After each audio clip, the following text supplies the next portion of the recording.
Welcome everyone. My name is Cute Noob 18. I am here with Kenny and we have Magically against Bird 35, Odin and Ra.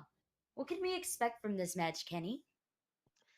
Well, looking in both players' hand, we're seeing a mid-range Odin, which means he's not as strong in the early game, but since he's an Odin, he will always be at least strong to a certain degree.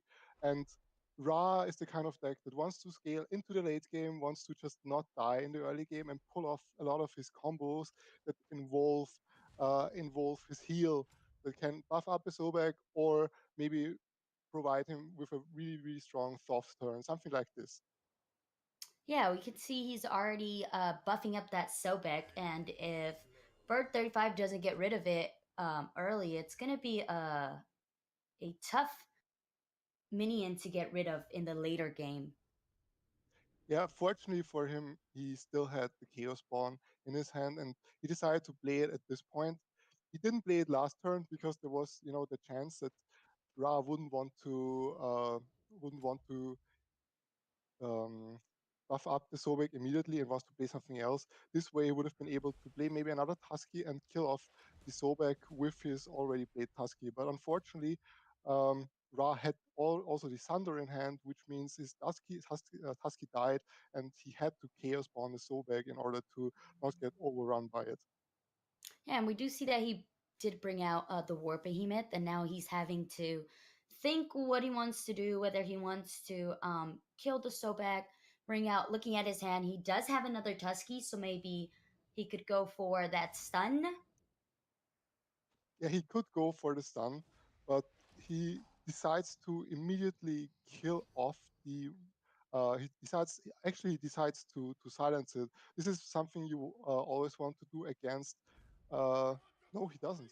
I'm really surprised because usually you don't want to see your opponent draw cards. Like the War Behemoth is the kind of card either you want to kill it immediately, like in one sweep with just one minion, or you at least want to silence it so it doesn't provide value for the Ra player. And Ra is the kind of deck, like if you give Ra a lot of cards, he will draw into his annihilation sooner or later.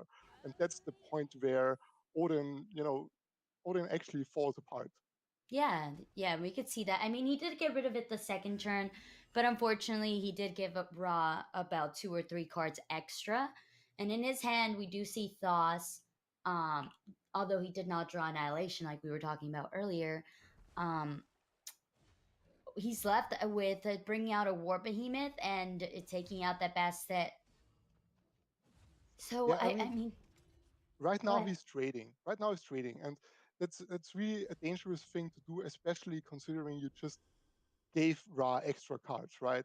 Because you are already sitting at just three cards in hand. Of course, you still had your War Behemoth that you just saw. It was silenced, which means you're only sitting at three cards, and you are happily trading against a Ra that will usually outvalue you, because of, as we said before, because of the combos he can pull off.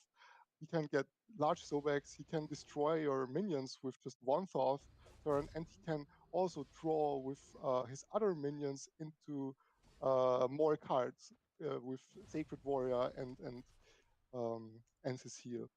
Right, right. We do see right 35 bringing out two Zerts, which I mean gives his minions that many more damage. Which I mean, I guess in a way, even though he was trading there, it was good for him in that part. But we do see magically bringing out that Thoth. Yeah, and Um, that's exactly what I was talking about. Like, thankfully for Odin, he wasn't able to kill off all three minions with Thoth, but he still managed to weaken them because he all placed them in just one row, and Ra was at more than 6 mana, which means just one heal and Thoth can at least get off, one can at least get you 2 damage on one row. So it was a pretty big turn actually for Ra, and he's actually still looking really strong because the minions that Odin has on board right now are not really threatening his stone that much at this point because he's still at 24 health. right, and he only has 8 damage on the board. And looking at Magically's hand, we do see that Hydra and an Anubis. So he does have very beefy cards. What do you think he's gonna do right now? Um, honestly, yeah, just making sure that if he really wants to get rid of the Thoth, he has to trade pretty much everything into it, because before it had 4 health. So, but the way he did it right now, he healed, basically, not only healed his Thoth, but he also cleansed the stun that was on it, which also meant that he could reposition it. And since there was 1 damage on the stone from the Cursed Warrior from last turn, he was able to also heal and take out the 2 minions that, again, stood in exactly the same row. Right, and he's looking so good right now. I mean, that crippling curse does kill the buzz for Magically, but looking at his hand, he still has answers to Yeah, whatever Bird 35 brings out. yeah, not only does he have answers, I mean, just the sheer amount of cards he has compared to his opponent is just absurd. He can, you know, at some point Odin will run out of threats, because at some point he will draw a blank, something like really like an early game minion that just doesn't really provide anything in the late game, or at least not much. And at this point, Ra will just completely take over the game. Will be able to move up to Odin's Summoning Stone, and this is usually the point where you completely see Odin falling apart. And at this point, he could even, choose to be very aggressive and play something like a Hydra. He could potentially do it because those 2 minions won't be able, to get rid of it unless the last card Odin has in hand is the second weakening curse, which is very, very unlikely. So whatever play he's going for in this turn, Odin will most likely not be able to Answer back. answer it. Yeah. Right. And it's so tough. I mean, do you think he's even running a Runestone of Eerie or no? I mean, he is a late game Odin, or a mid range Odin, I should say. I mean, the thing with Runestone of Ire is it's so incredibly strong in general that whatever Odin deck you want to play, you would still usually include it because it just gives so much value for just 3 mana. Yeah? So I definitely think that he has it in his deck, but unfortunately he didn't really draw into it. And even if he drew into it at this point, he doesn't have he has not inflicted enough damage on the summoning stone, to go all in. I mean, thankfully for him, he drew into the second War Behemoth, which could give him more additional cards depending on how Ra decides to trade into it. But he's still trading behind Ra at this point. Yeah, I think honestly, I think Ra's just gonna go for that annihilation right now. I'll give him a perfect board clear, and he gets to be ahead. Yep, I called it. Yeah, Called it. perfect call right there. He weakened the War Behemoth. Unfortunately, he was not able to silence it before, but at this point, Ra has the board control, and Odin is at the back foot, which is something you usually don't want to say about an Odin in general. Yeah, I mean, we do see that Stone of Eerie coming out, like we were talking about. He has that. Is that going to change the game in any way right now, or is it's too late? I mean, Roston costs 3 mana. He could play it together with his Skadi. Playing it with the Freya wouldn't really make much sense, honestly. You could play with the Skadi, and usually combo Skadi plus Runestone is really strong because you also get the color from it. So that's something you usually would want to see. But I mean, he was forced into weakening curse the Gap, and Gap is the kind of minion. Okay, he's really beefy, has a lot of health, but usually it's not the minion that provides a threat. So at this point, Ra knows if he plays a strong minion, there is literally nothing Odin can do because he has already used both of his weakening curses. So whatever Ra plays right here, I personally would, really approve of playing the Hydra, but it doesn't even matter anymore Yeah, because he Odin knew. decides to tap out.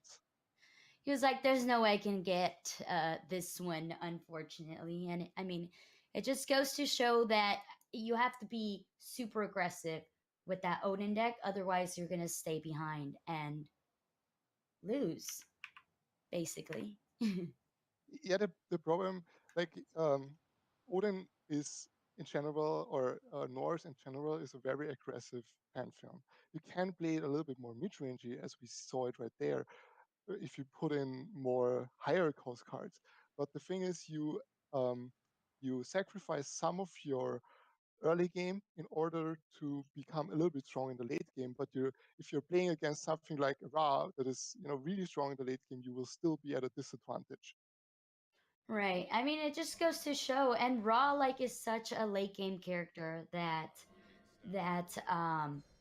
if he just waits it out, he can. I feel like for the most part, if a Odin isn't already winning by turn 10, then he's not going to win at all.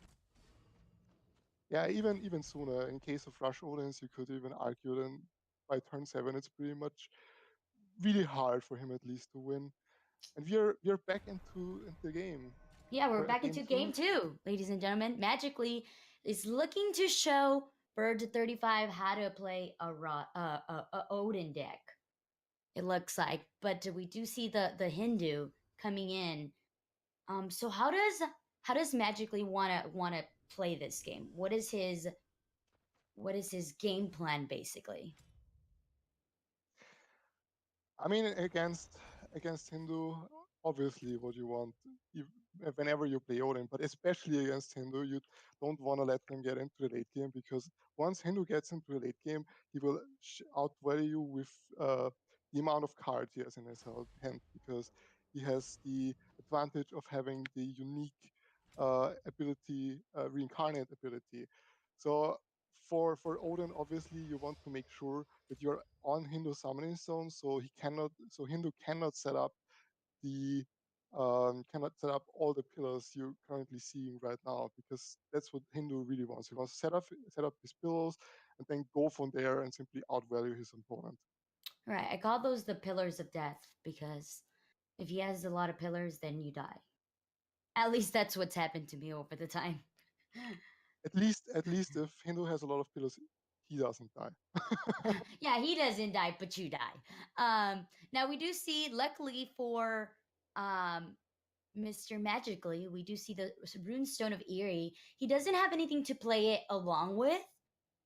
So would it be like a bad time to play it right now? I would not suggest to play it. Um, I would always call it naked, which means you don't immediately gain advantage of which means you do not have a minion that can immediately get charge from it.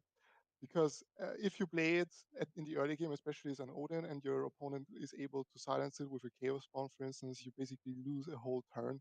And as Odin, you always have to press the issue. You always have to be the attacker, which means losing one turn against a late game oriented deck like Hindu would be really, really bad. Yeah, we do see that Pillar of Exile coming out to stop that gladiator, which is very it gets so iffy when this happens because you can try to silence the pillar, but you have to destroy it in order for your minion to be freed. Exactly, yeah. And honestly, right now, we're seeing exactly why we didn't see much of Hindu um, during the last HRX qualifiers, because right now Hindu is just so incredibly hard to deal with. Like, Hindu has all the tools. It has a recall. It has the reincarnate mechanic, which means it will outvalue you in cards, and their cards will be stronger. They have so many pillars that are so useful that you kind of want to get rid of them, but there are only so many silences you have in your deck. So whatever you do, you're basically always trading. Somehow you're always trading behind Hindu, because now their early game is quite significant as well with Romana and Agni. So yeah, Hindu right now is just incredibly strong, and we're seeing it right here. Right, most players didn't even want to deal with it, and it honestly feels like you have, even though those pillars don't do necessarily do damage, they still feel like they're enemy minions because they're either healing or spawning small minions that he can use to his advantage. So I feel like it's a very, like you said, it's a very hard deck to deal with, especially as an Odin who doesn't really have a board clear spell. Exactly. He doesn't have an AoE board clear spell. And as I said, there are only so many silences in a deck. I mean, realistically, whenever you're playing against Hindu, I would like to have like 10 silences in my deck because that's basically what you need in order to get rid of those pesky incarnate minions. But Yeah, that'd be ideal. it's just, it's not happening. You don't have so many silences. And even if you had so many silences, realistically, you're still always just answering against Hindu. You're always answering, and they are the late game deck. And that's what makes it so incredibly hard to play against. Yeah, and I feel for Mr. Bird, Bren 35. It's just it's a I hate to be in this situation because I like to be the aggressor. I'm constantly an aggressive player, so to have to be an Odin and try to play safely or conservative in any way is very complicated and really annoying. Yeah, but at this point, I think I've touched upon it. The one time I actually casted a Hindu game last HRX qualifiers, the one interesting thing about Hindu is the card you see on the very right, the O7. It actually happens quite a lot that in the late game, Hindu basically mills itself because the O7 allows him to draw additional cards, which means he always gets two cards, but he also gets back, his minions that die on the field because of the reincarnate mechanic. It happens so often that Hindu actually mills itself, but still wins the game in the end because he has such a big card advantage. Right, and then those pillars just even though he's taking damage from not having any cards, he he ends up not losing because he has those pillars to heal itself. So it's really I feel like it's not that bad of a way to go because in the end, like you said, he does end up winning the game. But looking at Magically's hand, we do see that Fire Giant and Venator, but no Runestone of Eerie. So he's having to play defense. Yeah, he's having to play defense, and at this point, basically all he can play is the Fire Giant because Venator doesn't, he could give it to of one of his 1/1s, but Fire Giant would always be, the most optional thing to do. And he decides to, attack onto the Hindu summoning. So at this point, honestly, if there is any way you can deal damage to the Hindu summoning stone, I think you would simply do it because at this point, trading has become pretty much, pointless for Odin. He will never win a war, of resources. So at this point, I feel like if he can do damage to the stone, he should definitely do it. And I think Bird 35 thinks the same thing. He's like, might as well do damage to the board. I have the minions or the summoning stone. I have the minions, and I could do the damage in that Kali. That Kali. I absolutely despise Kali. It is such a good card if it's in your deck, but it's a bad card if you're playing against because that just gets a free kill for the enemy. It's really hard to play against because even if you know that there's a Kali in the deck, like imagine you're playing against a Hindu deck with obviously Kali and maybe one aspect of life. Imagine playing around four Kalis, right? How do you play against like around four Kalis? Realistically, you can't because what are you gonna do? Not play big minions for the rest of the game? Right, you're stuck in two very ugly situations. You're absolutely correct. And now It's we're seeing Hindu with the card advantage. Odin has no cards in hand and he's behind on board, only sitting at 12 health, which means at this point, whatever Hindu does, honestly, he can just go full stone because Odin at this point would be on clear up duty, which he won't be able to do anyway because Odin lacks the necessary clear spells. Yeah. So yeah, at this point, I think we are not going on a limb if we call this a game for Hindu. Yeah. Or for Odin. Yeah, I completely agree. That he has no answers. Even if he magically appears to have. I have no idea what he could have to clear this. It's just. It's a very ugly situation to be in. And this is exactly like you said earlier. This is exactly why Hindu was being just was being banned on the high res qualifiers tournament. Yeah, because you really don't want to face. They used to be much weaker in the early game. That's when you were still able to exert so much pressure in the early game that they were not able to set up their pillars behind their stone. You could, because you were ahead in board in the early game against Hindu, you were able to trade with your minions into those pillars. But now, as it is right now, the early game of Hindu is so much stronger with a Vamana and a Agni, which means that you usually won't be at their summoning zone. They can set up their pillars, and you have to resort to either kill them with spells or have to silence them. And at this point, we've said it before, there are only so many answers for those things in your deck. Yeah, it's. Ugh, I just feel so bad, and I'd never want to play a Hindu deck ever in my life. If You that could will be an never, option. you If will that never play, you will never play a Hindu deck or play against a Hindu deck. I would never play against. I wish there would be an option that says do not play against a Hindu deck. That would be ideal. The option is ban it in the HRX qualifiers. I mean, if I could, I would. All right, so we're coming into game two. We see a Zeus and we see another Odin. Now, why are we saying a lot of Odin? I mean, Odin has always been a staple.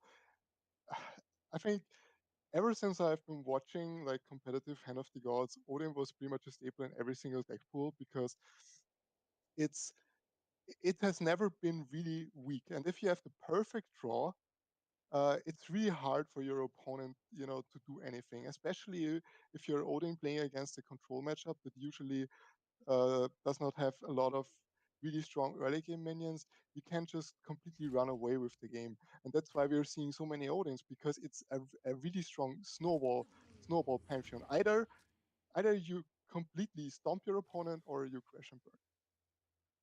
Yeah, well, we do see the famous Arachne coming up for Magically.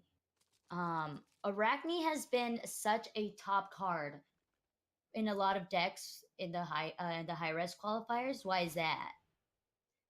The reason for it is pretty much because she's the kind of card you cannot leave unanswered. Because every turn she survives, she spawns one more 1/1 minion. And actually, those 1/1 minions, I mean, it's the same with Odin's 1/1s. The damage they can actually do uh, amps up over time. And especially if you have an Arachne, for instance, against a very aggressive oriented deck like an Odin or a Beastra, for instance, that have a lot of like early game cards with not a lot of health, those spiderlings are so huge because they can actually trade into those cards and you basically didn't pay anything for them. Yeah, so it's like getting that free damage. Um, and I mean, like you said, Arachne is a very good card to be able to answer to those little minions. I'm actually a little bit surprised that Magically didn't attack that rune stone. Yeah, I'm also really surprised that he didn't silence it. He had the option to silence it with shock and all. I think even though there was no minion on the board that he could really make use of in terms of using the Volcry again. But just silencing the runestone is so important because of things like the Soul or even the Skadi, for instance. A Skadi runestone turn, I talked about it last game, is so incredibly huge because Skadi gives you one Calder, and Calder with Skadi is a free. So you get 5 attack and 6 health for just 4 mana, and with a runestone that's just incredibly strong. And that's why we also see play him. playing him Discarded because he's able to get rid of the Brontes that Zeus was not able to buff up last turn. Yeah, that's very unfortunate. And we do see how this game, in a way, one little mistake could crumble your whole rest of your game. Like right there, if he would have silenced, then he wouldn't have lost his Arachne, and then he would have been able to do more damage to the summoning stone. But because he decided not to, now we do see that he lost the Arachne and he lost his Brontes, and now he's having to play catch up.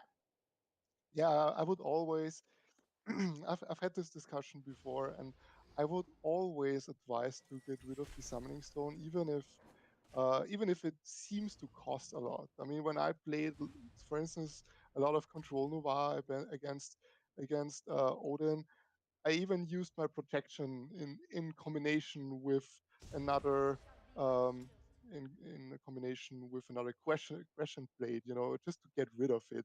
I wasted my whole turn, but the value it provides over time is just cannot be underestimated, and that's why I think you should, if you have the opportunity to get rid of it, get rid of it immediately. Yeah, I mean, and now we just see Bren 35 just going for the face, the summoning stone. You made the mistake of giving him that space, and now he's just using his Scotty, his Calder, and his Zer to mess up your summoning stone. Yeah, at this point we can safely say, I think, that this single mistake, honestly, really turned the game around, because Zeus was at Odin summoning stone with an Arachne, which means you gain your Spiderlings, you can trade into everything the Odin plays, and he decides to not silence the summoning stone. He loses the Arachne plus all the Spiderlings, and from there on, Odin was just going, forward and completely Yeah, he gained crushing. that speed. He gained the speed he needed, and it's just like a small tip for new players. Always silence the summonings, or not the summoning stone, the rune stone of Eerie. Exactly. Right? Would you Get say rid of that's it. Yeah, get rid of it as soon as possible, and especially if the opponent Odin decides to play it this early as he did, just get rid of it, because as an Odin, as we said, the last thing you want is to lose a turn. And if you as a Zeus lose one turn just silencing something um, Odin lost the turn for, you're marginally getting ahead even. Yeah, well, that was a mistake that magically will remember for the rest of his Hand of the God career, unfortunately. But Bren 35 goes on to the next round. So thank you. Congratulations. Yeah, congratulations. We'll see you in the next game, ladies and gentlemen.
Everything changes.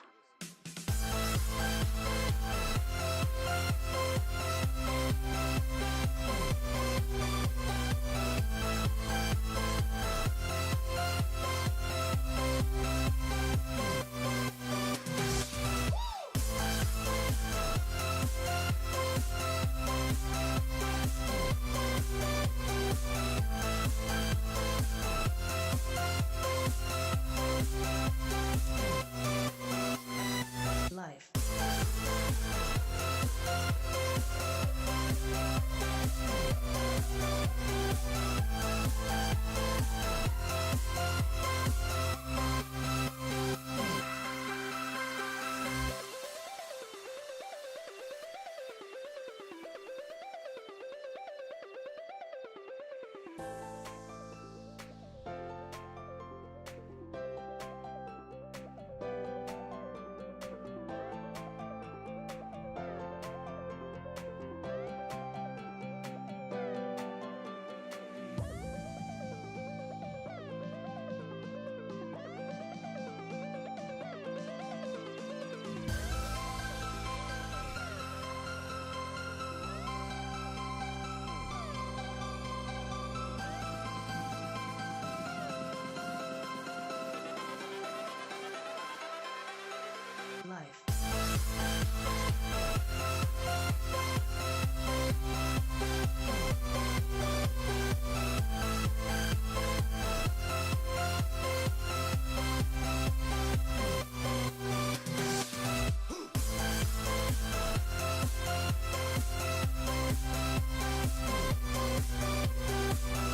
was fine when you held my hand.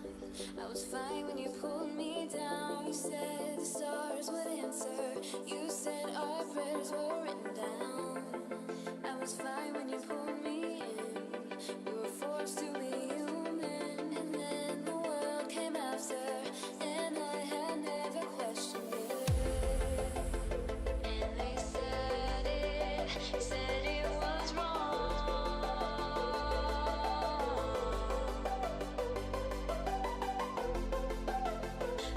We started it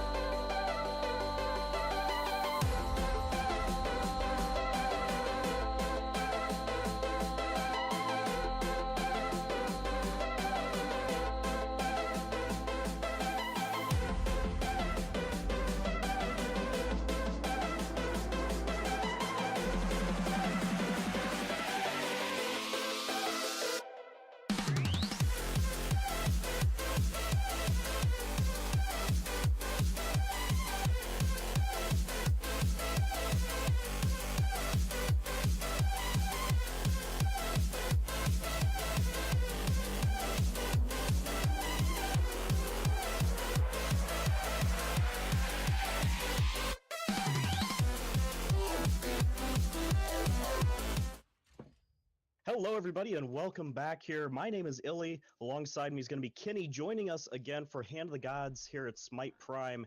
And this is Bloody Saul taking on Goodfeller. This one is Odin versus Ganesha. Kenny, this seems to me like the two opposite sides of the same coin. Take me through this matchup.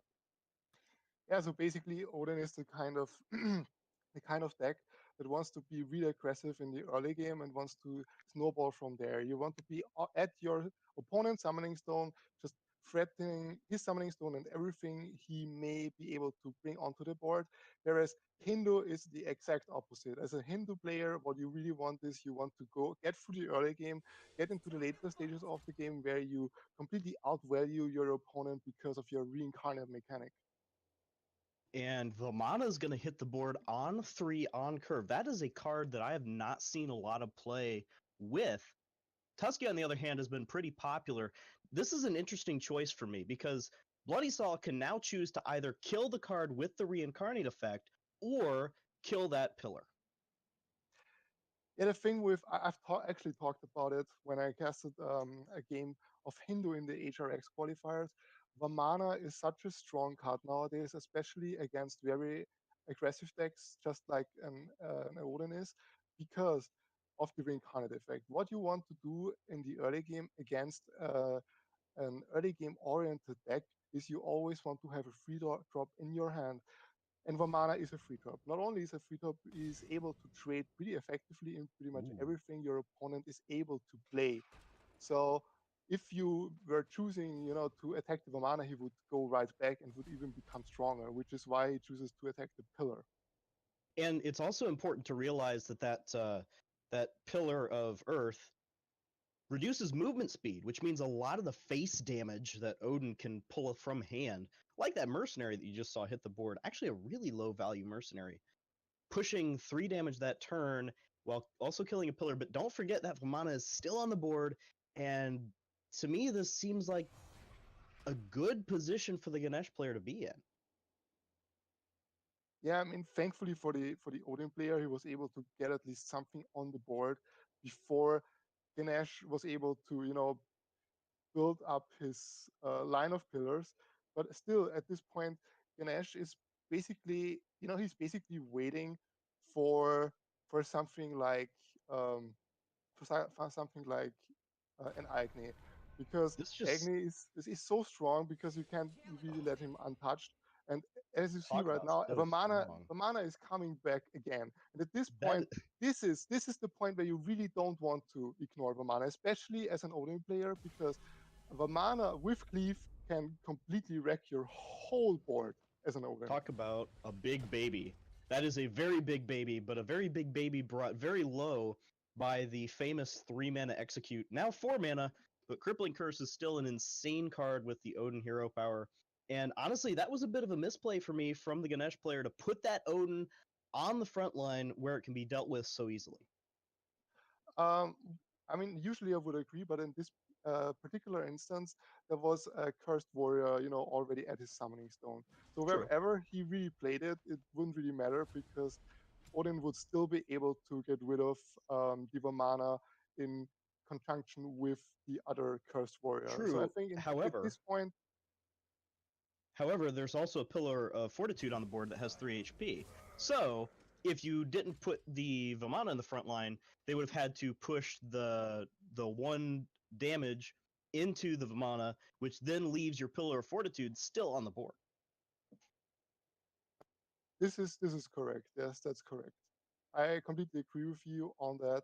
And as we see right now, we're looking at a mid-range oriented Odin.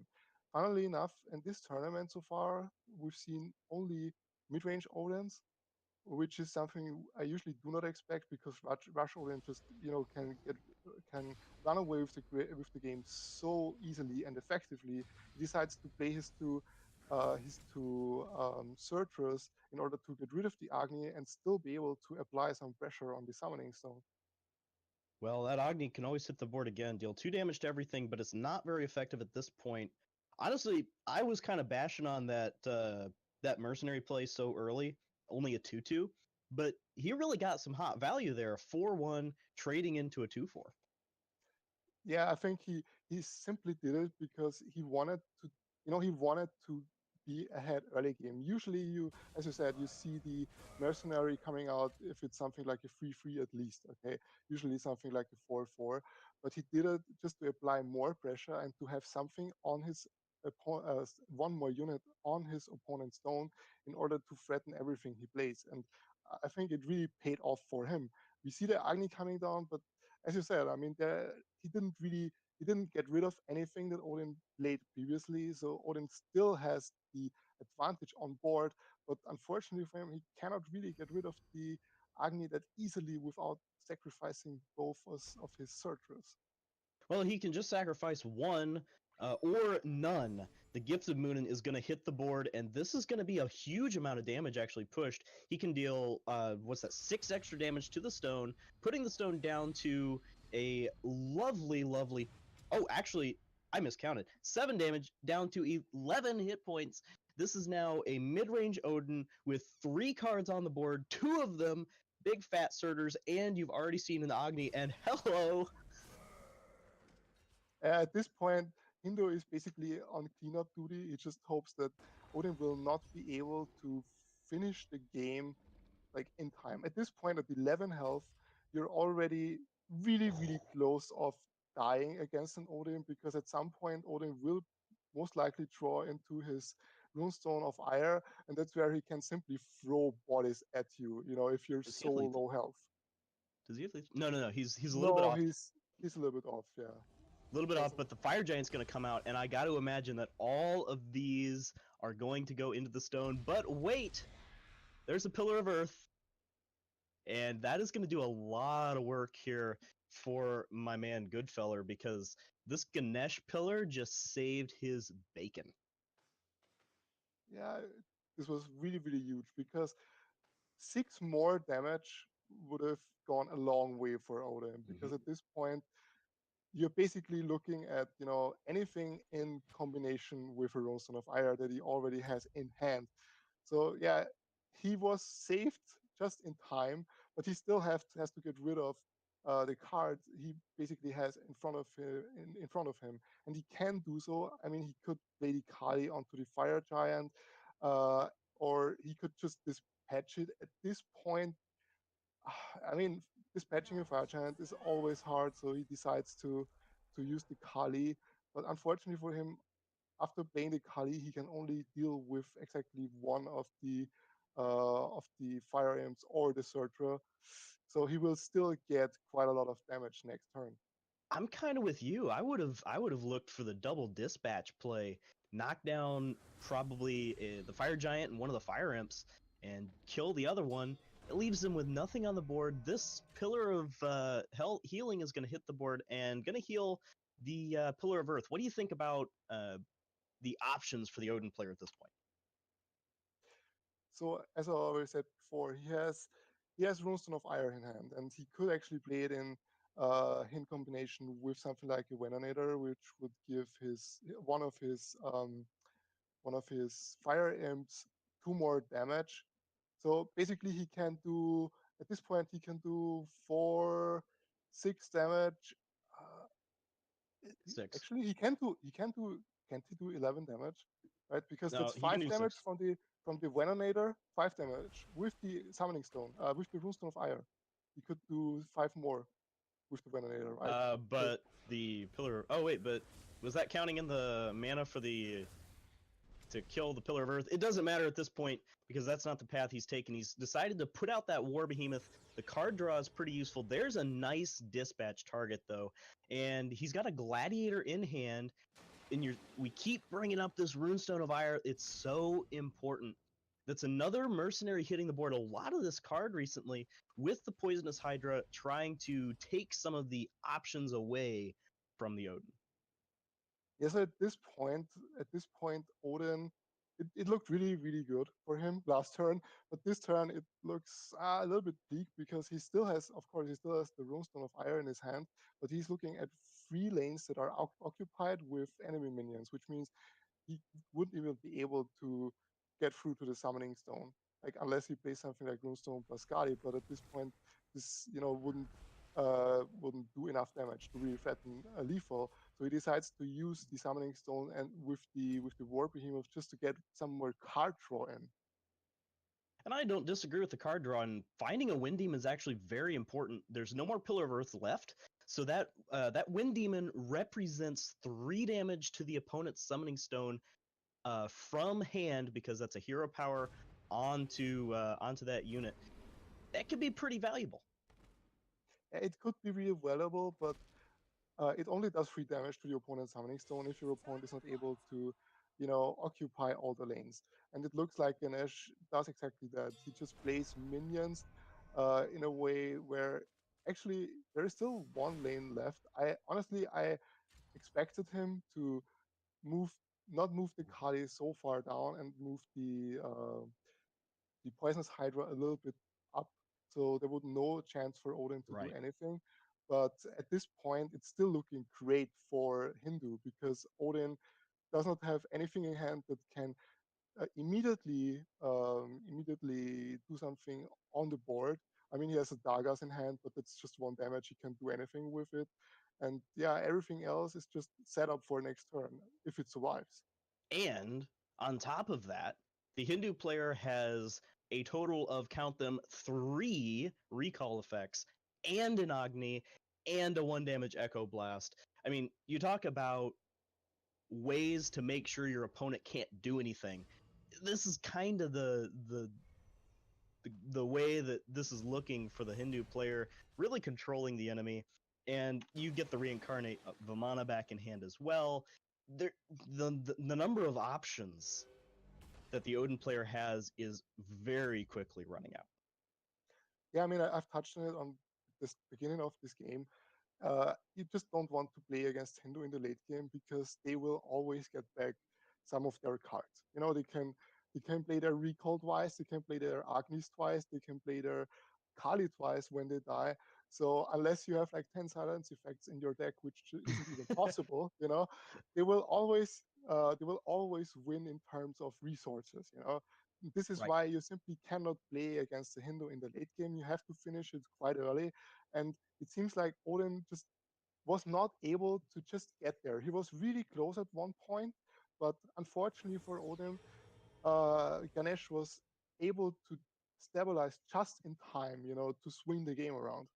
And honestly, I think it might be a bit of a mindset thing. You're talking about how the Odin player Bloody Saw had kind of a mid-range style deck, and he made one turn where he uh, could have pushed his opponent down to 5 or 6 HP, and he chose to instead play a War Behemoth.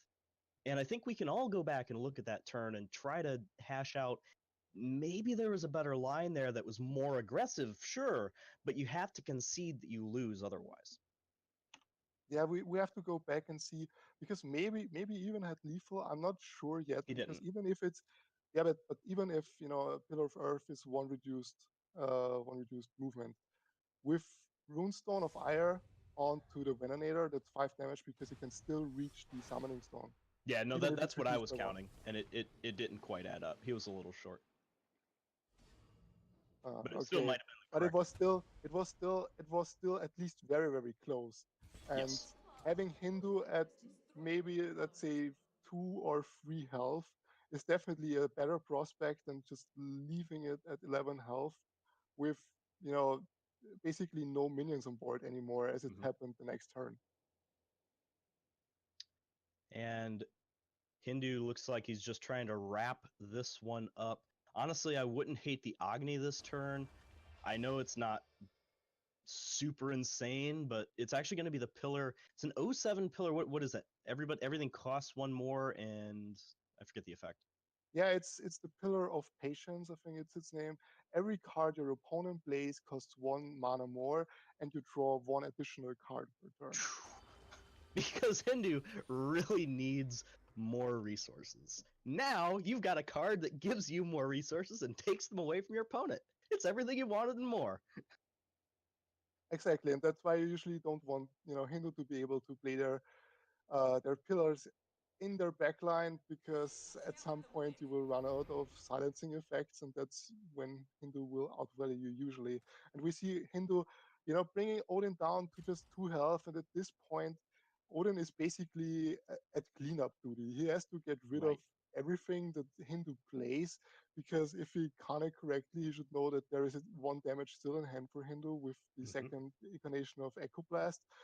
So yeah, at this point, it's looking GG. really good for Hindu. I would say. I think we're not going on a limb right here, as we call this Yeah, a no, pretty high there's no chance way. for I Hindu to mean, win.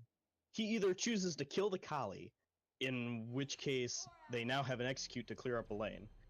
I mean, I just there's no way that Hindu can possibly throw this game hard enough to lose. I mean, even I couldn't throw it, and that's saying something. I mean, I don't know you as a player, so I don't know how much And this that's a statement good is thing. Let me worth. tell you.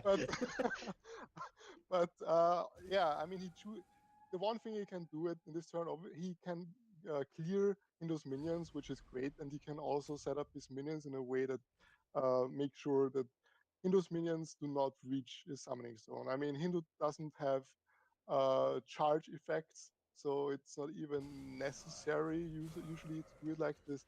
But still, I mean, Hindu, I would still think it's pretty much ahead, but he has to get rid of the 5-1 that's on the bottom because the 5-1 can actually do more than enough damage in order, to actually threaten lethal and make the game actually winnable for the Odin. But thankfully, he has 2 cards that can do damage to enemy units, which means there are only 5 damage remaining for Odin.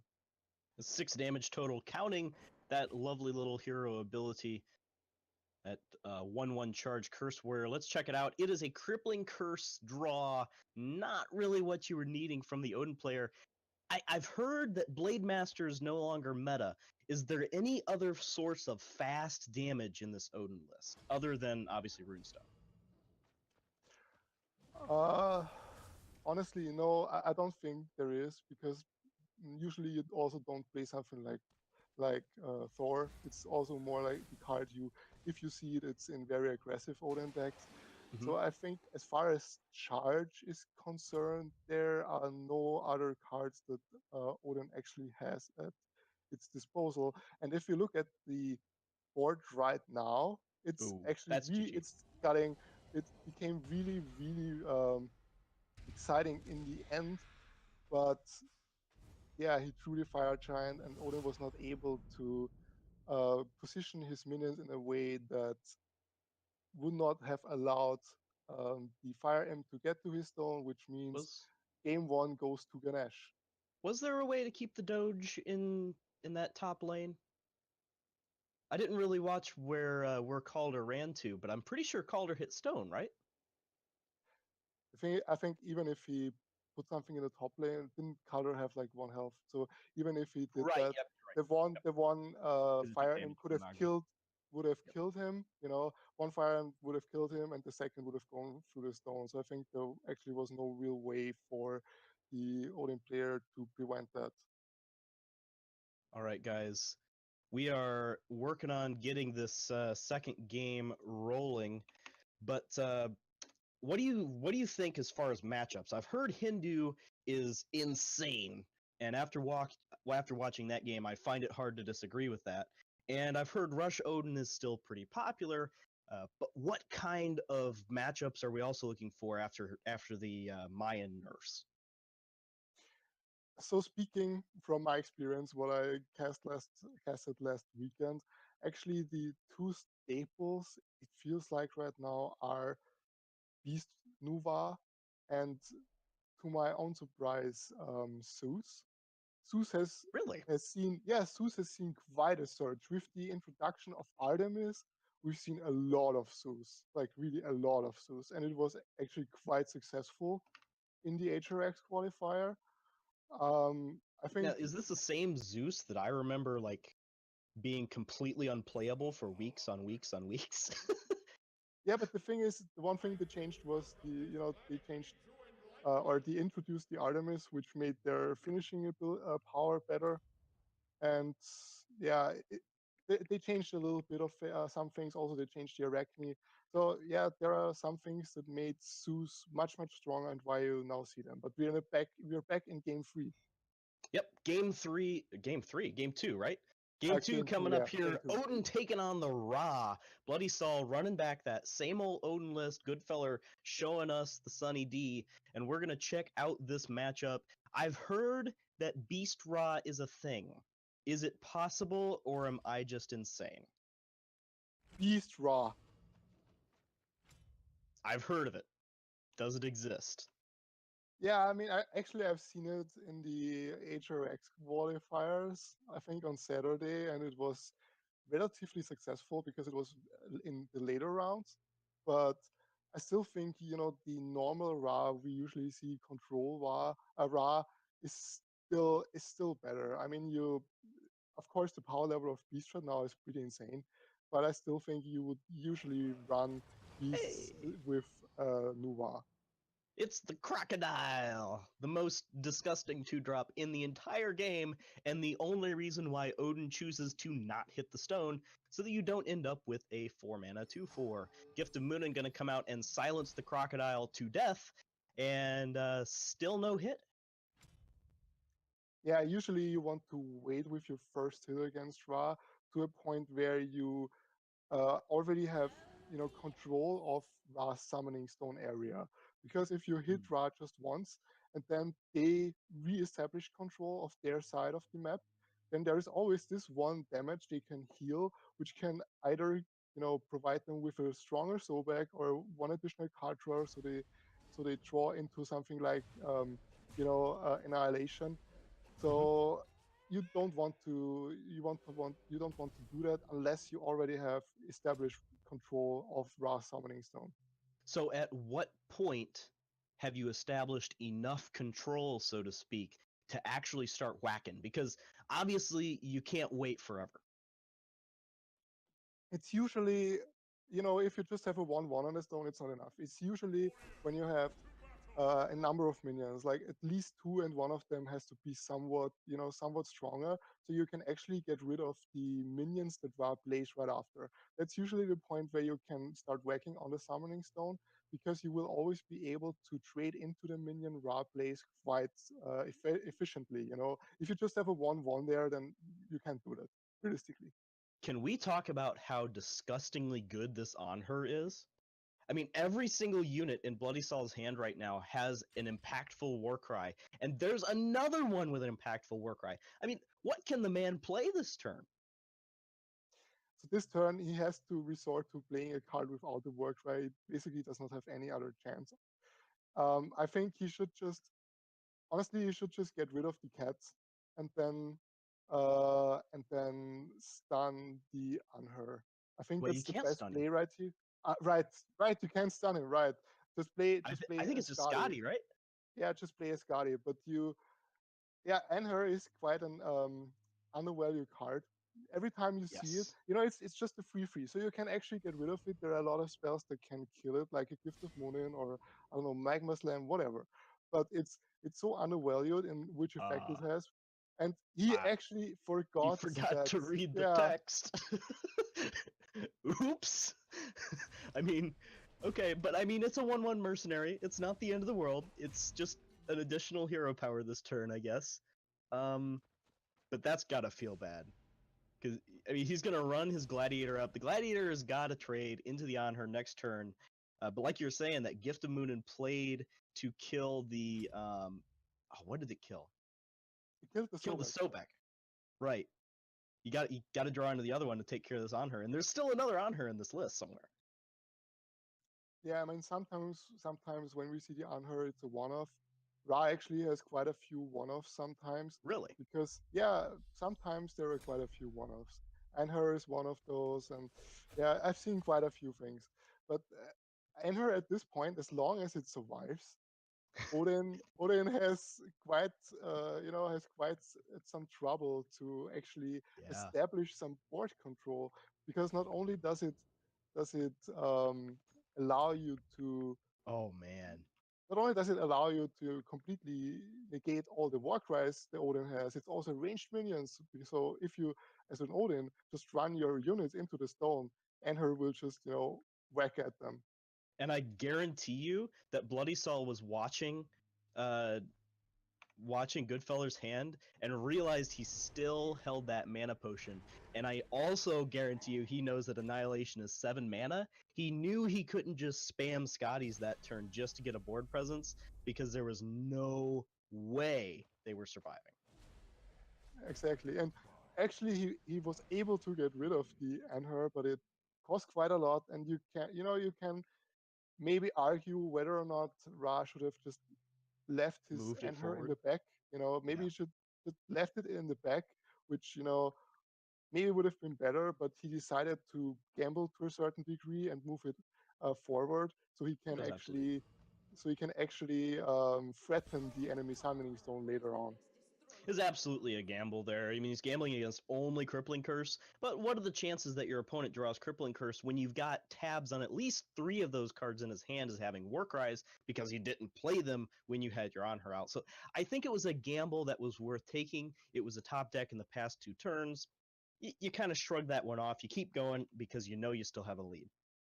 Yeah, and the next thing is, you know that there are a lot of things with Warcry probably in his hand, and you Oh, yeah. already know that he has already used the weakening curse. So how likely is it that Odin will draw into his second weakening curse if you play something like a Hydra as he Yep. does right now? And that's exactly what I think his thought process was. It was, hey, look what I drew. The only card in my list that I don't want to get weakening cursed. Oh, guess what I can do? I can try to pull that crippling curse out by Geb shielding my on her and moving it into a dangerous position. That was a really good bait by Goodfeller. Yeah, I think it was less of a bait, but he was just like, well, I mean, if he has it, then I still have a card in hand that's actually quite good, considering he's already used probably his only weakening curse in hand, and he basically abused it at this point, and he waited off on the annihilation. I think next turn will be a pretty significant annihilation turn if we look at it. Yeah. I mean, just look at the amount of stuff that's on the board right now for Bloody Saul, and all of this stuff is going to be dead. We'll wait and see, but I think that that's actually a really strong annihilation turn because he already Yeah. has the Hydra on your opponent's stone, and yeah, and he decides to play it. I think this was the correct decision. Hydra can do damage on the opponent's summoning stone and gets buffed up. So at this point, Odin is on a clock. He has to draw into an answer to the Hydra, or the Hydra alone will just finish him off in the next 2 turns. I mean, in my opinion, he was on a clock before this. He was on a clock the instant Goodfeller got that annihilation into his hand with the mana potion as well. I think he had to have pulled ahead before the 5 mana turn, honestly. Otherwise, this more aggressive styled Odin just was never going to be able to put enough stuff with enough HP on the board to actually beat through the annihilation. Yeah, I mean we've seen it time and time again. As I said at the start of the cast, I usually expect to see something like a Rush Odin and not mid-range Odin, because mid-range Odin is usually not able to establish so much board control in the early game to completely, completely occupy the area around your opponent's summoning stone. Which means that if you go really, really far into the late game, you will still lose against the control deck, obviously, because control decks are called control decks because they have so many control cards, so many cards that immediately affect the board state, like an Annihilation, like a Last Breath, or like an Execute, as we saw pretty much in succession. And Lenny is going to keep on pounding on that stone. Like you said, Last Breath coming out, going to take care of Calder and Scotty. They can knock the Lenny down to 3 HP, but that's not going to be enough because you got to kill the Lenny this turn. Otherwise, it's lights out for Bloody Saul. And we can see it, even though he might not be able to at this point. Actually, he can. He knows he can't kill it. He can kill it with with Oh, he can. with his Runestone of Ire and You're both right. of his minions, he can actually kill it, but he basically sacrifices everything into it to do so. Did he? He didn't. He didn't. He didn't Oh, kill okay, it. I that's mean, either interesting. way. Either way, I'm pretty sure that was GG. Bloody Saul really did not have a way back into that game. And I have to ask because I don't remember. This is best of 3s or best of 5s? It's a best of 3. Best of 3. So it looks like Goodfeller just took that one then. Did he win the first game? Yeah, because he won the Hindu matchup, then he won the Raw. I mean, that's just 2 back-to-back value control styled lists that really really drove the elbow into the more aggressive Odin style. Kenny, it's been a pleasure, and I'm looking forward to seeing you guys this weekend for the HRX qualifiers. We'll be casting part of those on the under Smite Prime, and we're going to be joining up with Extra Life for that as well. So if you've got a little bit of spare money to donate for the Extra Life cause, please feel free to do so. My name's Illy. Thank you for listening to me ramble, and I will see you this weekend.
welcome, ladies and gentlemen. My name is Kinube18 and I'm here with Kenny. Hi, Kenny.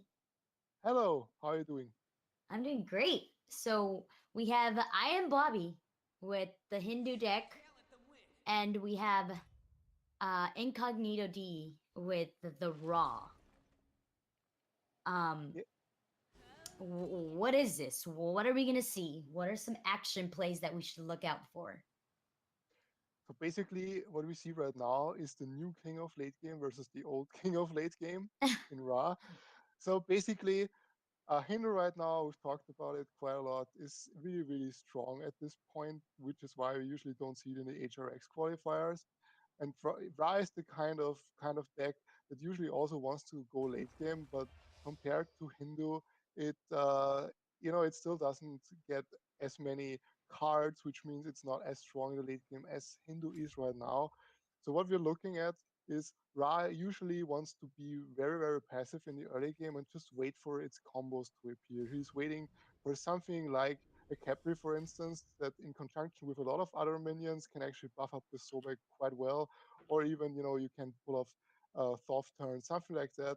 And Hindu at this point, yeah, is also trying just to set up his pillars one after the other, and just trying, to maybe aggress a little bit forward at this point because nobody can actually trade into the Romana effectively from Ra's side. But yeah, it's late game versus late game. Yeah, but you said Hindu is a later game, right? Hindu is pretty much the epitome of late game at this point. Yeah, with Oh man. reincarnate. All right, well, ew, in that case, it looks like Incognito D might be at a disadvantage for late game. But looking at his hand, he has a mercenary and a another chaos spawn and a sacred warrior. Would you want to play the sacred warrior to try to get more cards, maybe to find answers for some of the things that I Am Bobby might pull? So I mean, right now the only options he has here can play either the Chaos Spawn, the Sacred Warrior, or the Mercenary. So basically, I mean, the Sacred Warrior, usually you would only want to play it if you already know you can actually get some value out of it, which is why he chooses to not play it immediately and he chooses to damage some of his minions. The goal Ra always has is he wants to trade somehow in a way that allows his minions to survive, but they still take damage. Because that's exactly the point where you can use your healing ability to, to get your combos going. You get a stronger Sobek, you get more card draw in, you get your Thoth turns, and that's why he did this play right there. Right, he wants to be able to heal up, buff up that's so big, like you said. But looking at I Am Bobby's hand, he does have two pillars of exile and a learning Hydra. I mean, that's some very scary stuff right there. Just those three cards are Yeah, but on the other hand, first of all, he cannot play the Neon Hydra yet, and the next thing is the pillars. That's like this the only really, really, really small disadvantage that Hindu maybe has. It's very very reactive. Pillar is a reactive card. It's really, really strong, but it's a reactive card. And if you look at his hand, he has so many reactive cards and just one card that can actually influence the board state really, really well, which would be the Neon Hydra, but he wasn't able to play it. And at this point, what he did was he silenced the mercenary, which means it does not have 5 health anymore, so Ra cannot heal anymore. But he can get rid of those two with the Anubis, thankfully, and he can start whacking down on the Hindu stone, and he can also start threatening the pillars that Hindu is actually deploying behind the summoning stone. right. Luckily, he had that Anubis to clear out the board, give him that advantage, at least to get close to the summoning stone, like you said. And now he can work to getting rid of the Pillar of Exile and whacking the summoning stone. Why did he not decide to move up his Sobek? Looks like he. Um, um, I'm honestly not completely sure because, yeah, as we see right now, you can pretty much get rid of it from everywhere. And at this point, it still wasn't really a threat. And Hindu usually does not play charge minions. I think there is not even a mercenary in this deck. So honestly, I'm also a little bit surprised that he didn't move up the Sobek, but maybe he just wanted to not draw any attention to it. You know what I mean? Maybe he just wanted his opponent to be so occupied with what's in front of him that he doesn't really pay attention to the Sobek in the back. That totally makes sense. Yeah, he wants to try to buff it up. But unfortunately, I am Bobby's side, and he said, you know what, I'm just going to get rid of it right now because I don't even want to worry about it later on in the game. Yeah, and And we're seeing the Vamana coming down. Vamana, I think I've talked about it quite substantially in the past. He is such a menace to be dealt with because the moment you attack into Summoning Stone and there's a Vamana on the field you cannot get rid of immediately, he will always get so much value, you know, because there is basically no way you can position your units in a way that doesn't allow Vamana to trade into several units if you want to go for Hindu Summoning Stone. And that's why he has to be really, really careful in how he positions his units and how much he wants to give up. Thankfully, the Bastard is the kind of minion, like if it dies, there are still the cats around, right? right, and that's the beauty of Bastet is you get 3 extra minions after your 2/2 dies. Um, so I feel like most people, have Bastet out there to be able to take that damage and then get their 3 cats. Yeah, Bastard basically is the kind of minion that provides value in the fact that even if she dies, there is still something on the board for you that can trade pretty much in everything that is played in the early game. That's what really makes Bastet strong.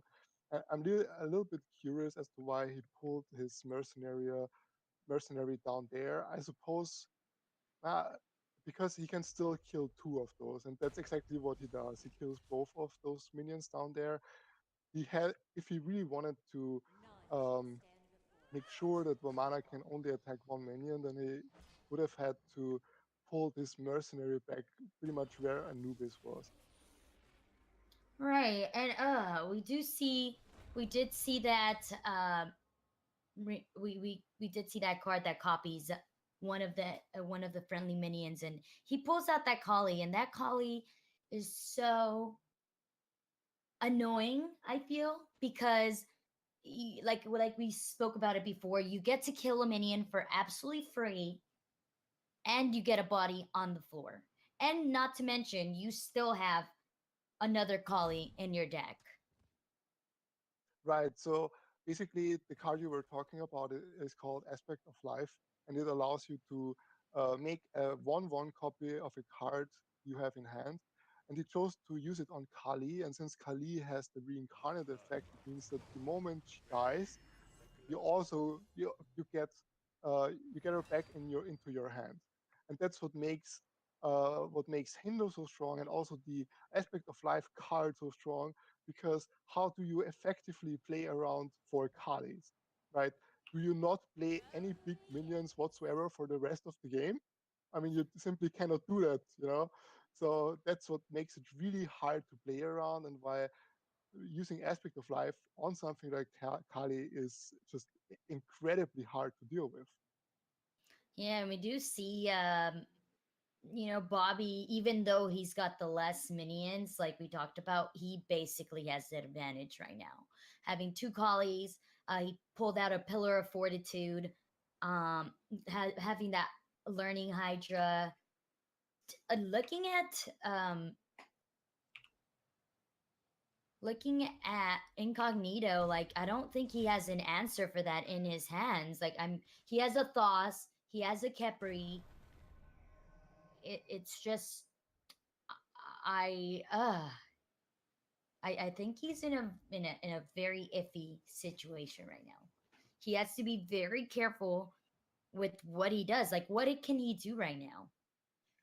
I mean, as you said, he has Thoth and Capri, and he has 9 mana right now, which means he can actually pull off a six damage turn, which he will probably do. He trades his cats into the Lenean Hydra, then he will play Thoth behind the Summoning Stone on the very back end and play the Capri, which will allow him to do free damage on the Hydra and kill the pillars that are behind, and he can actually finish it off with the blast dance. So Or no, good. the Capri alone actually will finish off the Hydra, right?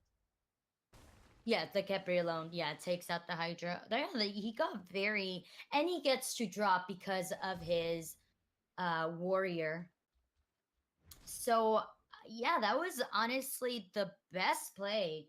I think we overlooked that play, or at least I overlooked that play very much. I didn't think he would be able to pull that out, but we did see he managed to, which is great for Incognito. Yeah, this is basically what you want to accomplish as a Ra. As a Ra, you're always waiting for those combo turns, especially with a Thoth. And unfortunately for Hindu, he didn't anticipate it. And usually, if you know that the opponent Ra player is at nine mana, you always have to consider the Capri Thoth turn. It's like it's such an old school combo at this point because everybody is just trying to pull it off. And unfortunately for him, he didn't really expect it. And now we're in a situation where Ra is actually significantly ahead in board still. And, could even choose to go quite aggressive. You definitely do not want to kill the 1/1 Kali because not only is she pretty much useless on board anyway, but you would always also supply your opponent with another answer to a strong minion. At this point, Ra is looking really good, and he could actually start trying, to go really aggressive on the opponent's summoning stone. And finish the game. It looks like that he. Oh, I am Bobby said, "You have bested me." So, do we still stand by the statement Hindu is late, late, late? Yeah, I still stand by it, but unfortunately, as I said, Bobby uh, did not anticipate what Ra is able to do, because as I said, the Thoth plus Cap return is just so incredibly strong that you never can underestimate it, and you never can put your minions in a way that would allow Thoth to get a lot of value.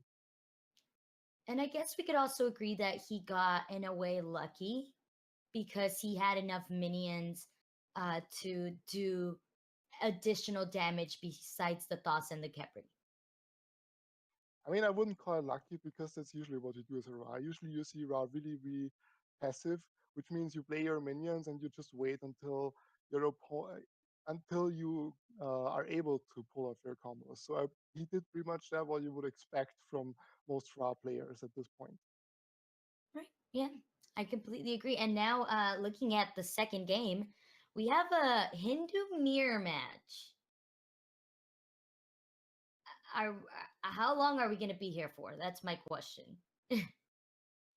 I mean, it's gonna take a while. Hindu versus Hindu is usually the kind of match that can go way past the fatigue, time. So, yeah, it will be very interesting to see which player actually utilizes the strength of Hindu the best. Like, who is able to outmaneuver their opponents in a way that allows them to gain more advantage from the reincarnate mechanic and also maybe aspect of life, assuming that both played it. Well, we do see pillars being built. I think they're aiming to build the whole city, don't you? Yeah, I mean, if they can just plant pillars wherever they want, I think Hindu is pretty satisfied with that. Yeah, I completely agree. We looking at, let's see. We have Aspect of Life, Agni, Dispatch. What are some of the cards that are gonna create the most diversity in this game? Like, what's gonna create a turning point for one of the players? I think you already mentioned one card. I think Aspect of Life is one of those cards that can actually turn the tide. Whoever gets this card and is able to, use it on the kind of minion that scales really well with it, But also, as we saw right now, I mean, if you're able to just recall your opponent's minion and establish board control this way, your opponent will never be able to set up the pillars that he basically has to in order to take back control of the game. Yeah, and we see that bringing out that Ravana, but that gladiator on the floor. I mean, I feel like it's going to take a very long time because we do have those pillars that heal the summoning stone. So regardless whether you're doing damage, you are still like the enemy is healing as well. But the one thing is, like, if you look at it right now, there is a distinct advantage, for one player because the gladiator and like 2/4/4s on the enemy's board, plus Hindu in general has so many answers as we have established, which means pretty much everything one player plays will be answered, and that's exactly what we see. Either it's a recall or it's a Kali or whatever. If you are able to establish so much control, then at this in this game actually it's going really really fast because one Hindu player was not able to just survive the early game in a way that would allow him to set up what he needs to do. Yeah, that Kali came in very, very like just in time for Incognito D because I mean to take out that Hydra, I and Bobby would have to trade at least I'm sorry, it was the other way around. He would have had to trade at least all of the minions that were on the board to that. So Incognito D would you say he's the better Hindu? I mean, it was a very quick game, and usually when you see a very quick game, uh, it's not it's not exactly one player is so much better than the other, especially in a mirror matchup.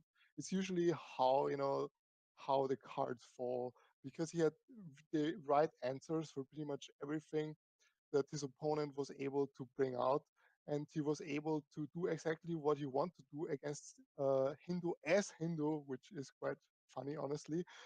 He was able to establish control over his opponent's summoning stone in a way that did not allow his opponent to set up his pillars, to set up anything he really wanted, and that's why we saw such a quick game.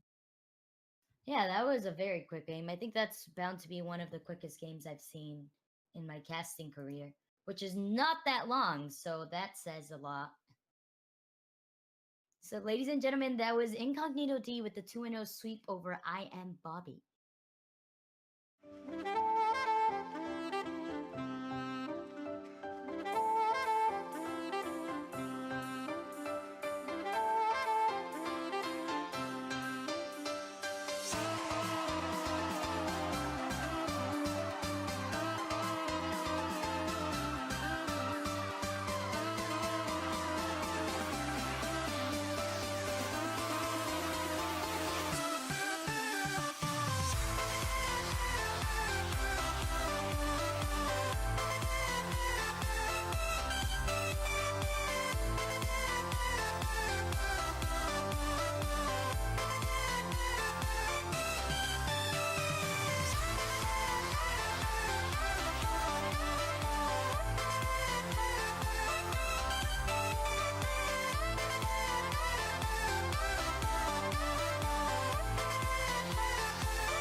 changes.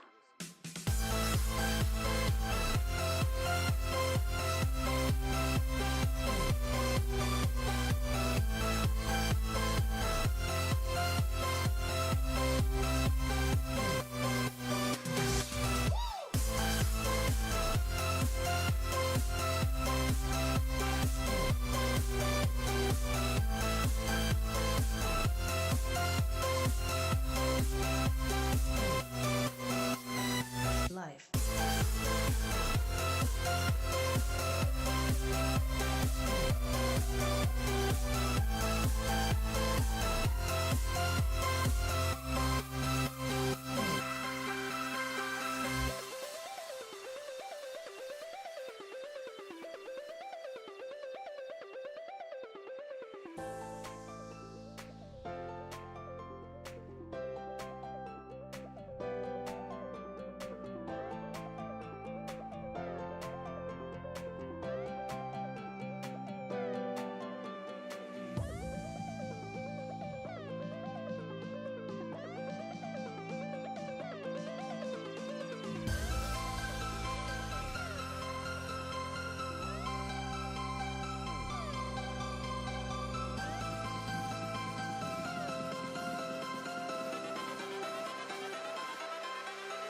Life.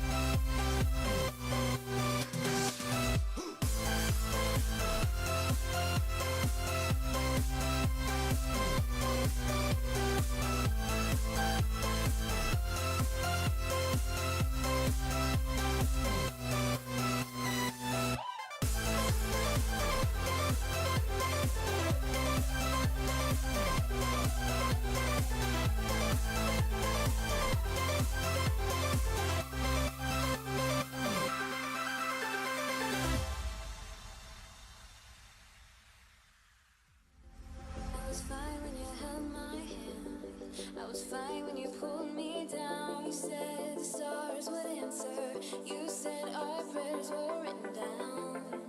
I was fine when you pulled me in. We were forced to be human. And then the world came after. And I had never questioned it. And they said it was wrong.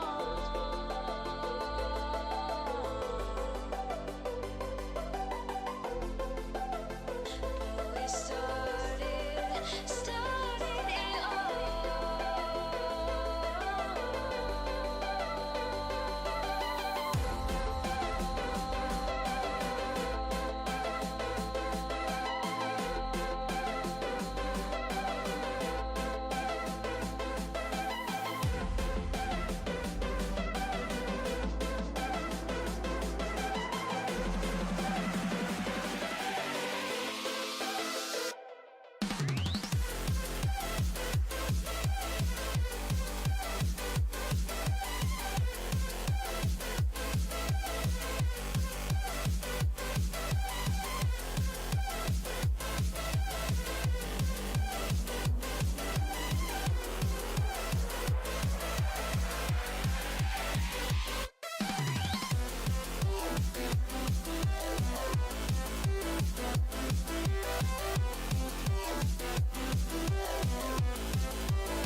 but you never started. You once destroyed a broken heart that was already shattered. Holding on to what we have, you take us to the edge and back. Holding on to what we have, you take us to the edge. Welcome back, ladies and gentlemen. My name is Kinu18. We are here with Kenny, and this is our semifinals, by the way. We've got the Hindu versus Bologna. What are some things that Bologna has? Um, what advantages does Bologna have over Hindu right now? So the one thing that separates Bologna from other pantheons, in my opinion, is the ability to be able to trade very, very efficiently. Because the moment you get minions on your board, your hero power, your ability, leader power becomes really, really valuable. Because even if your opponent decides to play his minions in the very back row, you will always be able to reach it the moment you use your leader ability and move them forward. And the next thing that separates Bologna from other pantheons is the sheer amount of CC. Like a Cupid or something like a Terra, the amount of CC Bologna usually has at their disposal is unmatched by any other pantheon. So what does Goodfeller have to do in order to secure his win in this game?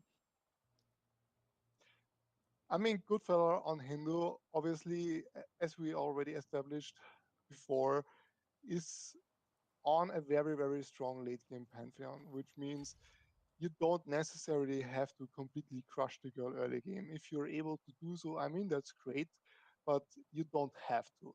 And the one thing I also want to touch on in this matchup is, as a Hindu player, you have the ability, uh, to put up your stones wherever you choose, which means that you can effectively play around something like a dishonorable. And that's really, really huge. You always want to play around something like that, and your stones basically deny your opponent's Bologna to really get much out of a dishonorable.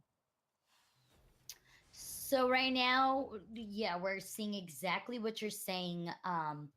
Goodfeller taking up space, making sure that his minions are spread out, and he's putting his pillars, um, around his summoning stone so that he could create that barrier for Bologna. And looking at Bologna's hand, he does have a lot of spell cards, like Rain of Arrows, Bludgeon, Dishonor. But right now, I feel like is he's falling a little bit behind. Is there any way to like get back into this game? Does he have a card that's going to switch that around for us in any moment? So unfortunately, for Bologna, as I said, she's really strong when ahead, but when behind, she's a little bit she's falling apart because she's really reliant on her on her leader ability. And we see Bologna actually tap out because she realizes that at this point it doesn't matter what she does, even if she separates the two minions that are on the board, she will not be able to kill those minions, even with a dishonorable, which is usually the most powerful spell that Bologna has at her disposal.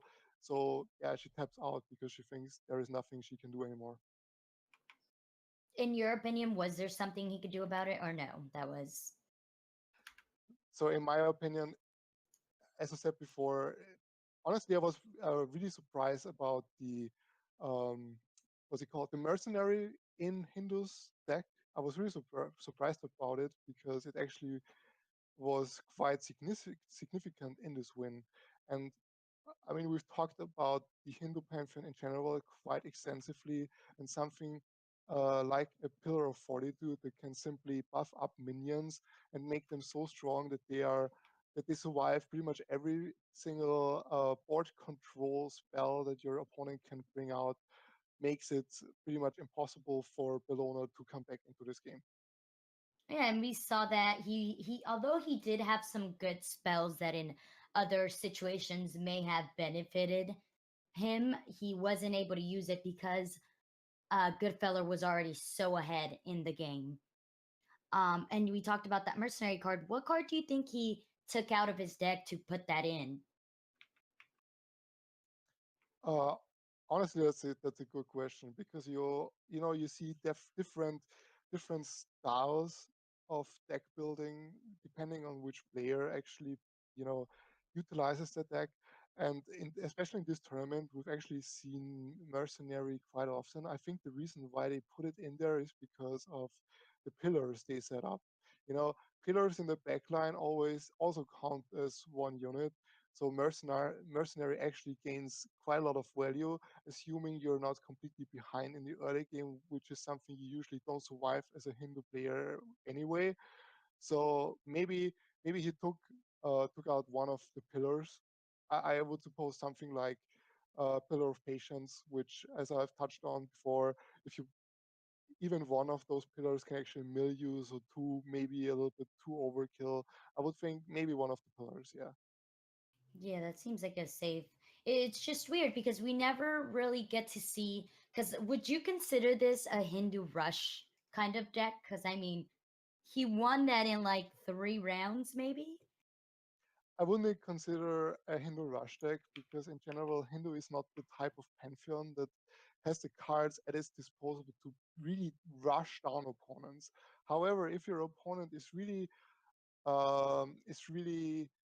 low on early game cards, they can actually contest your early game cards. Something like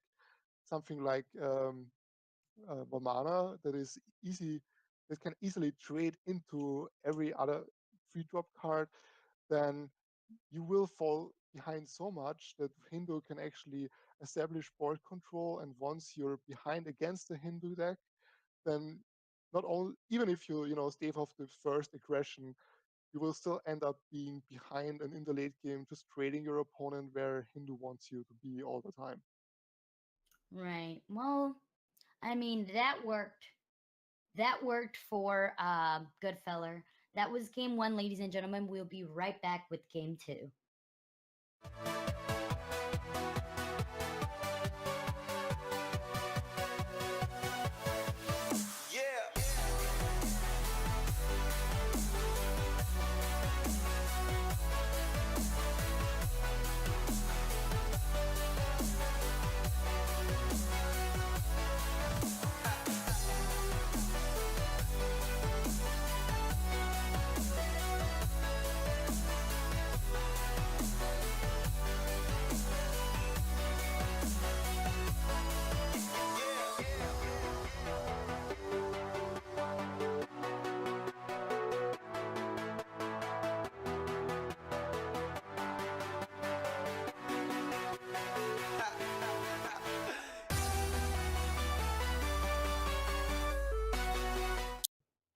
And we are back. Game two.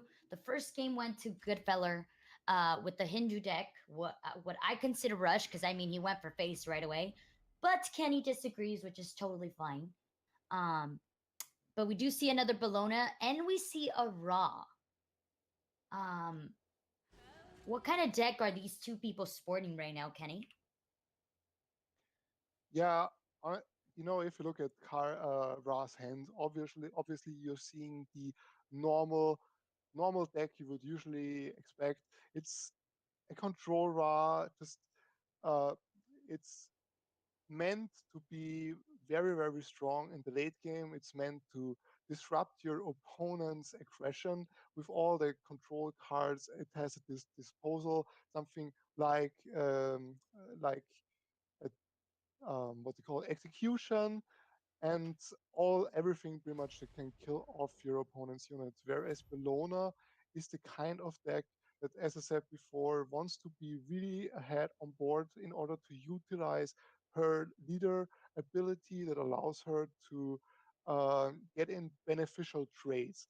So this basically means that Bellona is the more proactive pantheon in this game, and Ra pretty much tries to survive and get into a position where he can pull off combos to get a grip of the game. Yeah, and we see like he pulls back his basset, whereas, if he were to be playing against someone else, he would be maybe a little more aggressive. But he just wants to keep his unit safe right now and just use that poison, which gives him those two free kills next turn. Um and he, like you said, he's just gonna play very, very passive right now. And um, just chill. Just chill and wait for his opportunity to strike. Yeah, I mean, so basically, Ra always excels at more mana. You always want to be at like, let's say 7 to 10 mana, because that's where you can actually pull off your combo. Anything that goes is before that point is basically early game for you as a Ra player. And if you, as long as you don't lose, as long as you don't lose um, your area around your summoning stone, you're pretty much good. You don't want to lose too much health. If you lose a little bit, that's actually quite beneficial for you, because it means you can easily, it can pull off combos that do not rely on a Capri, for instance. So yeah, right now Ra is still in a very, very good position, and Bellona, as a more aggressive deck, needs to find a way to actually threaten Ra's summoning stone to a point where Ra needs to clear the minions time and time again. And we do see that Bacchus coming out from Bologna. Some of the cards in Ra's deck include Honor. Would you say it's too early to play Honor, or should he play the Chaos Bond to silence that Bacchus, or is it too early for that? Oh, never mind. He answered my question. He said, "I'm about to silence that because I don't even want to deal with it." Yeah, I mean, the reason why I did it was because it was at 6 mana, so he was able to play 2 free drops. If he had played the Anhur, then he would not have been able to play another free drop. So he chooses to go that route in order to establish more board control, which obviously means that from Bellona's perspective, your goal to to establish board control and threaten your opponent's summoning stone is even farther away than before. Well, it's kind of a good thing that he didn't play his Honor, because we didn't see, or he didn't see, that Bloodyoung coming on. Although he still has technically board control with those cats on the board, and he could potentially take out Bacchus. Um, they're not as, I would say, they're not as threatening because they don't do that much damage. Would you disagree? I mean, they are not threatening in the sense they don't do much damage. However, those cats can easily play around something like a dishonorable. We've talked about it quite a lot. And as long as you have 3 units that are all adjacent to each other, Bellona, even at 8 mana with her ability, leader ability enabled, cannot kill all 3 units. So those cats actually provide quite some value. At this point, he does not play around it, which is quite unfortunate, but still, he doesn't really, Bellona doesn't really get that much value out of it, because it only destroyed one bastard and there are still the cats left. So yeah, I think the cats are still really, really important in this matchup. Yeah, and we do see them doing damage through the summoning stone, even if it's just one health. Um, right now he has the Warp Behemoth as a. I'm wondering if it's too early. Should he play the Warp Behemoth? Should he take out his Sobek? What do I you mean, think he's gonna do? The War Behemoth is a pretty good play if you consider how is the board state right now, right? I mean, you don't have to really pressure your opponent, which means Anubis is completely or relatively useless right now. You could you could play the Anhur plus the Sobek, but you still have the threat of being, of having your flow Sobek killed. And he chooses to play the Sobek, but without anything else, and just to buff it up. I mean, there are still ways, for Bellona to silence the Sobek, but the way he positioned, like Ra positioned his cats, means that Sobek cannot be killed by a dishonorable only by the second bludgeon he Legion. actually drew. Yeah, so I mean, that's unfortunate. I'm sure he wasn't counting. Do Bolognas usually run a second Bludgeon? Would you recommend people Yeah, running two? Okay. I think most Bellonas actually play a second Bludgeon because it's just such a good card for the mana cost. 5 mana does damage to how many to a lot of minions if you can position them correctly. And as I said before, Bellona has the ability to reposition minions. So I think it's an auto include pretty much for Bellonas. But at this point, Bellona is not ahead, and Ra is just putting on the pressure. You know, he has a lot of low health minions on the board, but there's also the fire giant. So how are you gonna deal with this? You can only stun the fire giant out. I mean, from Bellona's perspective, I think. Right, bringing out that Tusky to try and, buy himself some time, I think, for the most part, and then stunning the fire giant. I think um, at this point, I think Nawatix is just trying to buy time. For That's what I'm pretty sure that's all he can do. Looking at his hand, he didn't really. I mean, he has a Cupid. He has outmaneuvered, which if he chooses to, he could play next turn. I don't know if that would be the right play, but I mean, I think the main issue is the fact that there are so many small minions on the board. And Bellona usually does not have the tools to get rid of small minions easily, like one health minions, unless you have like a Mercury that always hits those small minions.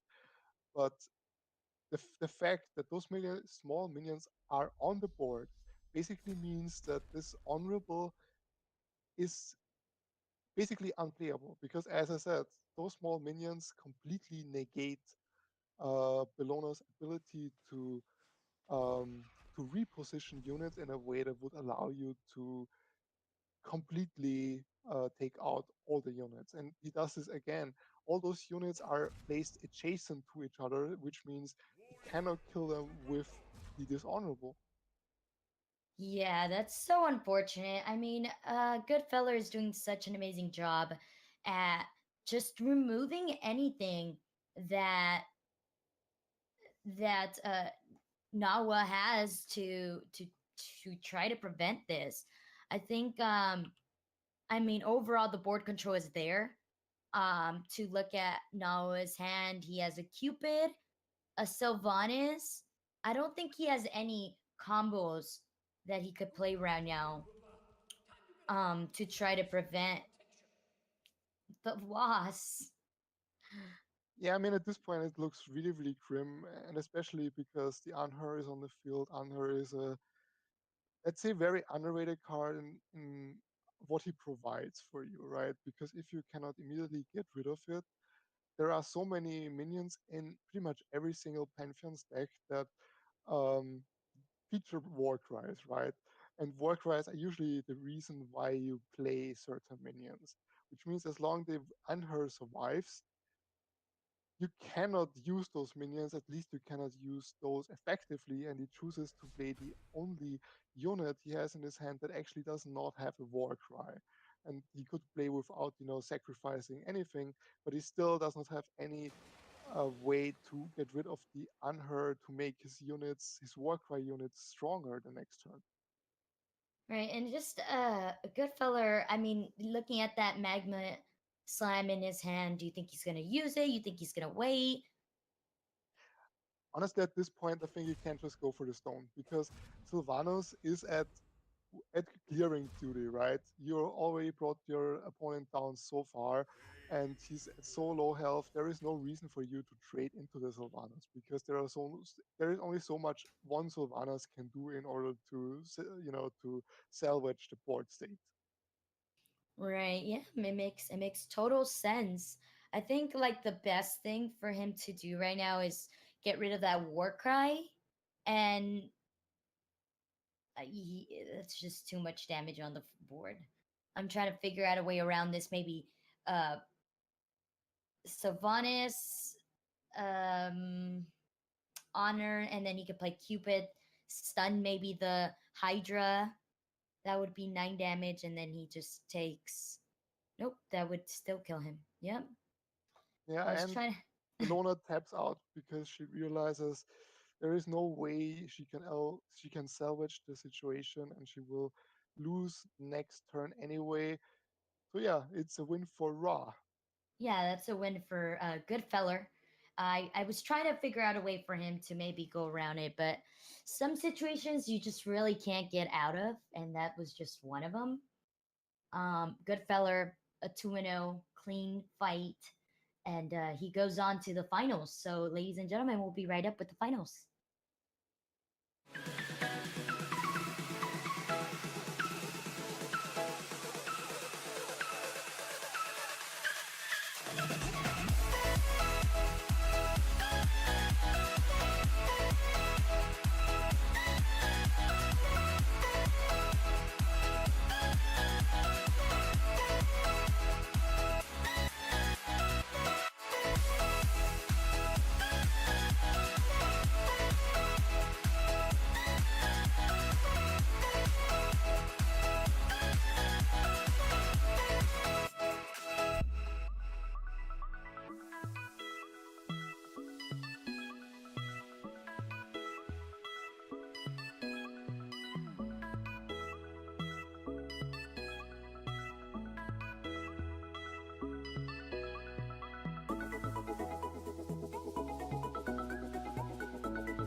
Welcome, ladies and gentlemen. This is the finals for this tournament.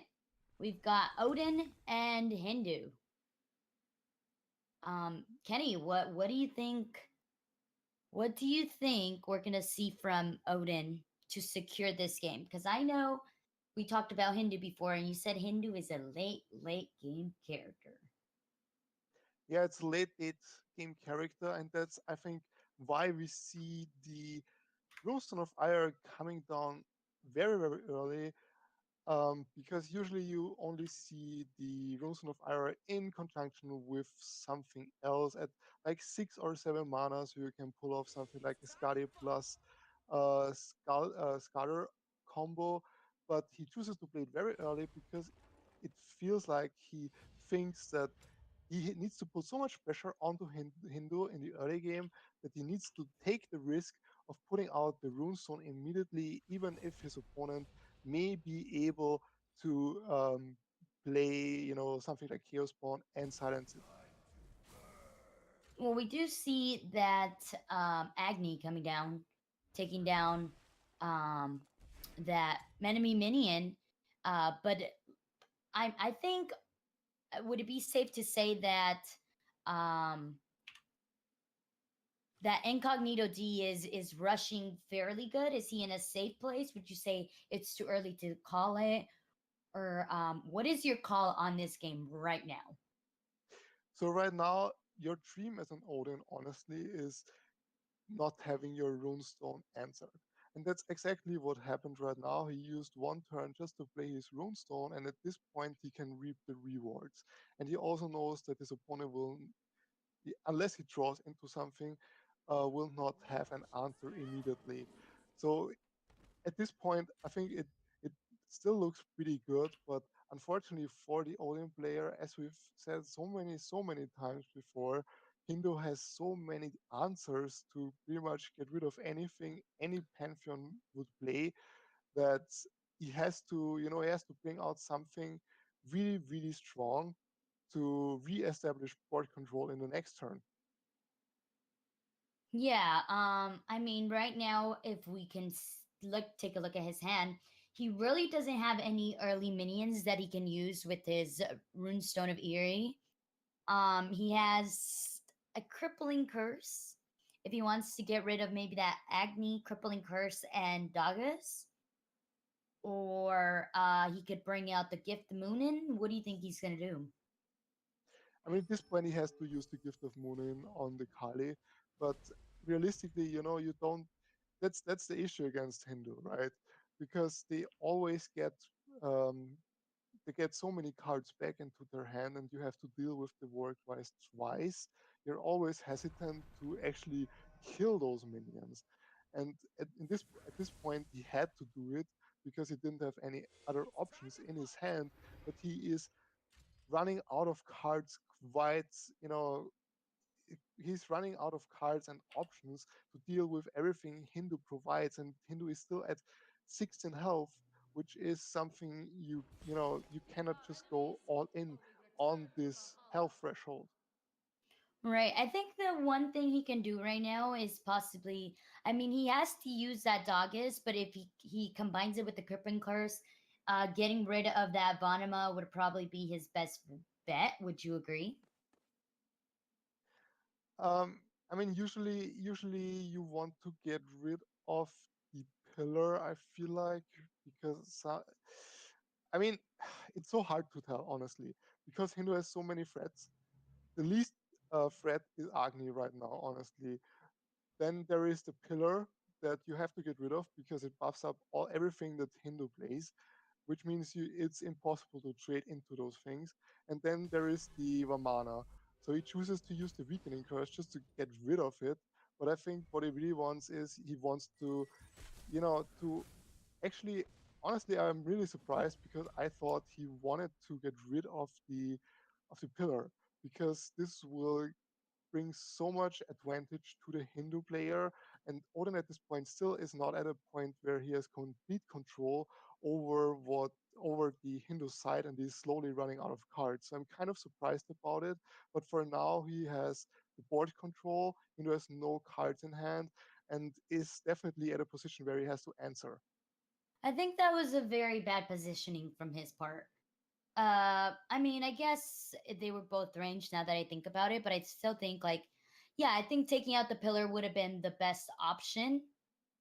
I think if I'm trying to think from an Odin perspective, I think he just wants to make sure he has the board control. He doesn't really know um what the opponent has in his hand, so I guess that is yeah, that was I feel like that was a misplay because you're always when playing this game, you have to think about what the opponent has in his hand, and you have to think how you can counter it or work around it. And I think that's something that he didn't think about this turn. The other thing is, he chose to kill the Agni, right? You know exactly which card your Hindu opponent will have in his hand once you kill an Agni, because he will have the second incarnation of the Agni that deals 2 damage and can get rid of the Runestone. So I'm not completely sold on on killing the Agni last turn, because from Hindu's perspective, he had no way to kill off the Agni if Odin did not had not traded into it, right? So pretty much Odin gave Hindu the second incarnation of Agni, which allowed Hindu to deal damage to everything Odin had in his hands, including the summoning stone. Ooh, and we do see a fire giant coming out from um Mr. Incognito D, and or actually, I'm sorry, Goodfeller, and he also has a poisonous Hydra. Do you think he could possibly finish this game before um before Goodfeller has any response to this, or do you think no, this is gonna be game? Because I think from this point we could, cards are running low for Incognito D. Goodfeller's got a lot of answers, but can he stop what's happening on the board right now? Yeah, I mean that's exactly the problem for Odin. He doesn't have any cards in hand right now, and Hindu has so many answers that the 9 health, even though it looks really, really low, is more than enough to just, to establish board control again and just to stave off the aggression of Odin. And since he knows that Odin only has 2 cards in hand, I mean, what can he possibly play that can actually deal 9 damage, right? I think I can think of any combo that can deal 9 damage immediately, and as long as that is not the case, it means that Hindu will have board control until the next turn. And yeah, at this point, we see just Odin playing everything he has in order to finish the game, but I don't think it will be successful because there is still a baboon in Hindu's hand. Right, and he just has, I mean, so many answers. We see that dispatch, we see two dispatch played back to back because he could. He just could and he did. And um that was an unfortunate match for that Odin because he I feel like at some point he felt like he could really really win the match. Uh, but then you have to remember, oh shenanigans, I'm playing against a Ganesh. Yeah, right. So Hindu right now, we said it many times before, is really hard to crack. I mean, it's not completely impossible, but it relies heavily on Hindu's draw, honestly, right? Because he cannot draw into very, very early answers, so you can actually go ahead and take control over Hindu's summoning stone or the area around it, which would allow you to control the game. But as it were, in this case, as we've seen so many times before, we were looking at a mid-range Odin who just didn't have the early game cards in the early game. He had to resort to just playing spells and couldn't play many units. So it wasn't possible for him to just continue the aggression. Right, and that was a 1-1. We got one win for Goodfeller, one win for Incognito D. Coming into the third game, we've got an Odin and a Ra. Um, I think we've talked about this lots and lots of times. Odin has to win by turn 10 or has to be in advance, like has to have some damage to the summoning stone by turn 10 or Ra will win. Is that a safe bet too? Yeah, it's a. I mean, I personally would say it's even earlier. And in my opinion, he made a little bit of a mistake immediately attacking Ra's Summoning Stone just with the Cursed Warrior, because you usually don't want to do that, because unless you have established board control on on Ra's side, like around the Summoning Stone, to an extent where you can pretty much kill off anything he plays next turn, you don't want to risk, losing board control and letting Ra have the opportunity to get combos that involve his heal. He can heal his summoning stone and he can make his Sobek stronger. He can make really strong soft turn, something like that. I do not agree with immediately attacking, but he seems to continue his way of thought and seems to just continue attacking the summoning stone every time he has the chance to do that. I just feel like maybe he wants to, try to get ahead as much as possible. I don't think he's really thinking about um, what Goodfeller may have in his deck. I think he's just worried about getting the win. I think that's I feel like sometimes most players get that tunnel vision where they just think hit to try to win the game as soon as possible. And in this case, we could see that it kind of turned around on him because those cats come out. Goodfeller has another Bastet, so it's a very iffy situation for him. Yeah, I mean, in this game, we actually see the raw value best that provides. I mean, many times we talk about, does Ra have Bastet in his hand or does he not? Because the way Bastet generates value basically is the cats, and the cats are so incredibly huge against those 1/1s that can accumulate damage over time onto the summoning stone, but those cats completely shut it down. And as an Odin, you also don't have you know, the opportunity or the possibility to get rid of those cats, or the effect that Bastet has once she dies, because you would have to use a whole turn, at least in the early game, just to silence the Bastet, and that's something you usually don't want to do anyway. So Bastet is really huge, and we can see it right here because she helps Ra establishing board control, or at least evening it out to a certain extent. Right, next turn, if he wants to, he can, instead of going for the counter, he can just go for the minion, and then the following turn, Odin has to go for the Bastet with that counter, and then he gets those three cats, but instead he just decides to take on the counter and bring out the cats. But like you said, for the most part, Ra's getting that board control. He is not letting that Odin take um any advantage, if we may say so. But looking at Odin's hand, we have Soul, Poison Hydra, Venator. What Yeah, I mean, is at this point, honestly, if I'm Odin, I really wanted to have a runestone in hand, because he would have been able to play runestone plus soul, but unfortunately for him, he didn't have the runestone, so he had to resort to just play the Hydra and clear as many of those cats he was able to do. And I mean, at this point, at least the one thing that Hydra always provides uh, is making sure that your opponent either has to decide between losing 4 health and playing something on curve. And I mean, in this case, Raj just plays the gap.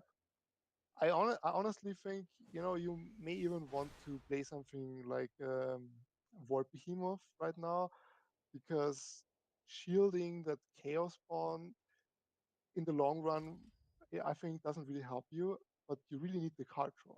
If you draw into something like Annihilation, the game is pretty much over the moment Odin decides to go all in into his push and play all of his minions he has in hand. Right. I mean, and that chaos spawn really has no value because it gives you the value as soon as you play it. So it's just like an extra body on the floor, which is in some scenarios nice because having as many bodies is always good. But in this case, like you said, I don't think it was really that great of a choice because it really, like we said, it has no value. Um, and we did, like you said, the War Behemoth did come out. I'm trying to get that draw, but looking at Odin's hand, he has the soul, he has the Venator, Yeah, so and at this point, Odin just decides, okay, there is a War Behemoth on board. Okay, this means my opponent, I can see the number of cards he has in his hand. He doesn't have many cards in his hand, and probably if he had Annihilation, he would have played it already. So do I want to give him more draw? No, I do not. So he decides to play the Venonator on his 4/4, which means he can trade into the uh, the War Behemoth without giving more cards than necessary to Ra. But unfortunately for him, the Ra actually drew the Fire Giant, which oof. means other than just what the 1/1, everything gets cleared. But at least Odin could answer with another Fire Giant, and in this case, there is no way to get rid of the Fire Giant body, right? There is nothing he can do to get rid of it. So in this case, I feel like just playing a Fire Giant as well and try to go for face might actually be the right play, because just playing the soul alone doesn't really do anything. She does too little damage, and +2/+2 onto your 1/1 that is already on the board doesn't do much either. So yeah, it's gotta be the Fire Giant. Yeah, he's got to play that. I mean, he has no other answer for it. Um, I mean, he's got to look for the long run of things, and I think what he's trying to do right now is just clear it out. And I don't know if, like you said, I don't know if attacking that fire giant is the right thing. I agree with you. I think he should have gone for the face because you have to think what the opponent has. And for example, in that turn, he had execute. So now you're left with nothing on the board. Yeah, at this point, that's the point where he actually draws his Runestone of Ire, but unfortunately for him, Runestone of Ire will not provide him with the necessary clear he really needs against the Fire Giant. Like 5 attack damage close to your stone pretty much means that everything you play at this point will be answered. But he can play the Soul and the what's it called, the +2/+2 card, which will actually allow him to clear the Fire Giant somewhat, but still he needs to use I, everything at his disposal just to just to get back some kind of board control. And he cannot really ignore the Fire Giant at this point, in my opinion, because he wants to keep the the runestone on the board. right. Having to damage that fire, getting rid of that fire giant's the one thing he needs to do. I mean, all he has to worry about now is what does Ra have in his hand? And if we take a look at Ra's hand, you have the Hydra, you have the Thos, you have an Honor. It's just too many good things. Is there such thing as too many good things, Kenny? There's never too much of any good things. And the thing is, you're looking at Odin's hand. Okay, he has just one card in hand. Realistically, like um, even with a Rosson of Ire, it means that there is not much you can do. So if you place the Linean Hydra here, you can basically assume that there is no counterplay for it, and he does it because how likely is it that the one and only card he has in hand is the Weakening Curse? It's very unlikely. So he chooses to play the Lanian Hydra that can only be cleared by Odin either with a lot of units running into it or with the Weakening Curse, which he most likely will not have in his hand. Yeah, that's an unfortunate situation for Incognito. Um, I don't think he draws. What does he draw? A war behemoth. That would But be he has a good silence in in. hand. He has a Ooh, silence in hand, thankfully, so he can that's silence out the Hydra, which will allow him to yeah clear to it kill it. actually. Yeah, bringing out that either that 1/1 cursed. Oh, he actually decides to bring out a war behemoth. I think he was hoping for something different, but I mean, What he silencing did that there Hydra. what he did there was just he wanted to make sure he gets some draw in, right? That's why he attacked the Capri, because he knew he could actually get rid of the Hydra with Silent Soul and his hero power. So he wanted to get some draw in because he was running out of cards, and his opponent was still at 15 health. So he wanted to get the draw, ran the Behemoth into the Capri, which was actually quite a good draw in my opinion, which leaves the Ra at a spot where he's still looking at the Runestone of Ire, and he doesn't have any way to clear either of those two minions that Odin has on the board. So at this point, it's actually really, really hard because even if he plays something like Thoth plus the gap, he will still only be able to do 2 damage, right? So No, well, not if he heals. Not if he plays Sloss and then does his leader ability. Yeah, doing 4 damage. Yeah, that's exactly what he wanted to do. He wants to hurt Soul as much as possible because Soul is what's gonna be doing more damage to everything on his board. yeah, but he still cannot get rid of the card draw. But Yeah, at yeah, this you're point, at this completely. point, where you have 2 cards in hand and your opponent has 2 cards in hand as well, you're basically looking at a war of resources. And since you cannot get rid of it, it means that your opponent will just have more cards in hand, which means he will be able to play more on the board over time. And that's exactly, we see it right there. I mean, he had the second runestone of Ire in his hand, and he's able to stun out the Thoth with the Tusky, which means his soul will not even die, and there is still a card draw on the field. So from Razik's perspective, he can't really do anything anymore. Yeah, it seems like Rock couldn't hold his own in the late game, which is sad because we usually expect him to. But Incognito D did a very good job at making sure that he kept his cool and looked to play what would benefit him in the end. Yeah, so basically the most important card in this whole game is the runestone, honestly, because if the runestone had not been, then all those you wouldn't have charge on pretty much everything you play, which means there is less card draw. You couldn't just run your War Behemoth into the Capri, which is pretty much the best minion you can run into if you want to get card draw from the War Behemoth because it only has 1 damage. So from my perspective, it was really unfortunate from Ra's perspective that it didn't draw into any answer that would easily get rid of the Runestone of Ire. Yeah, one card that we didn't see throughout the Raw's deck is Annihilation. Do you think he had it in his deck?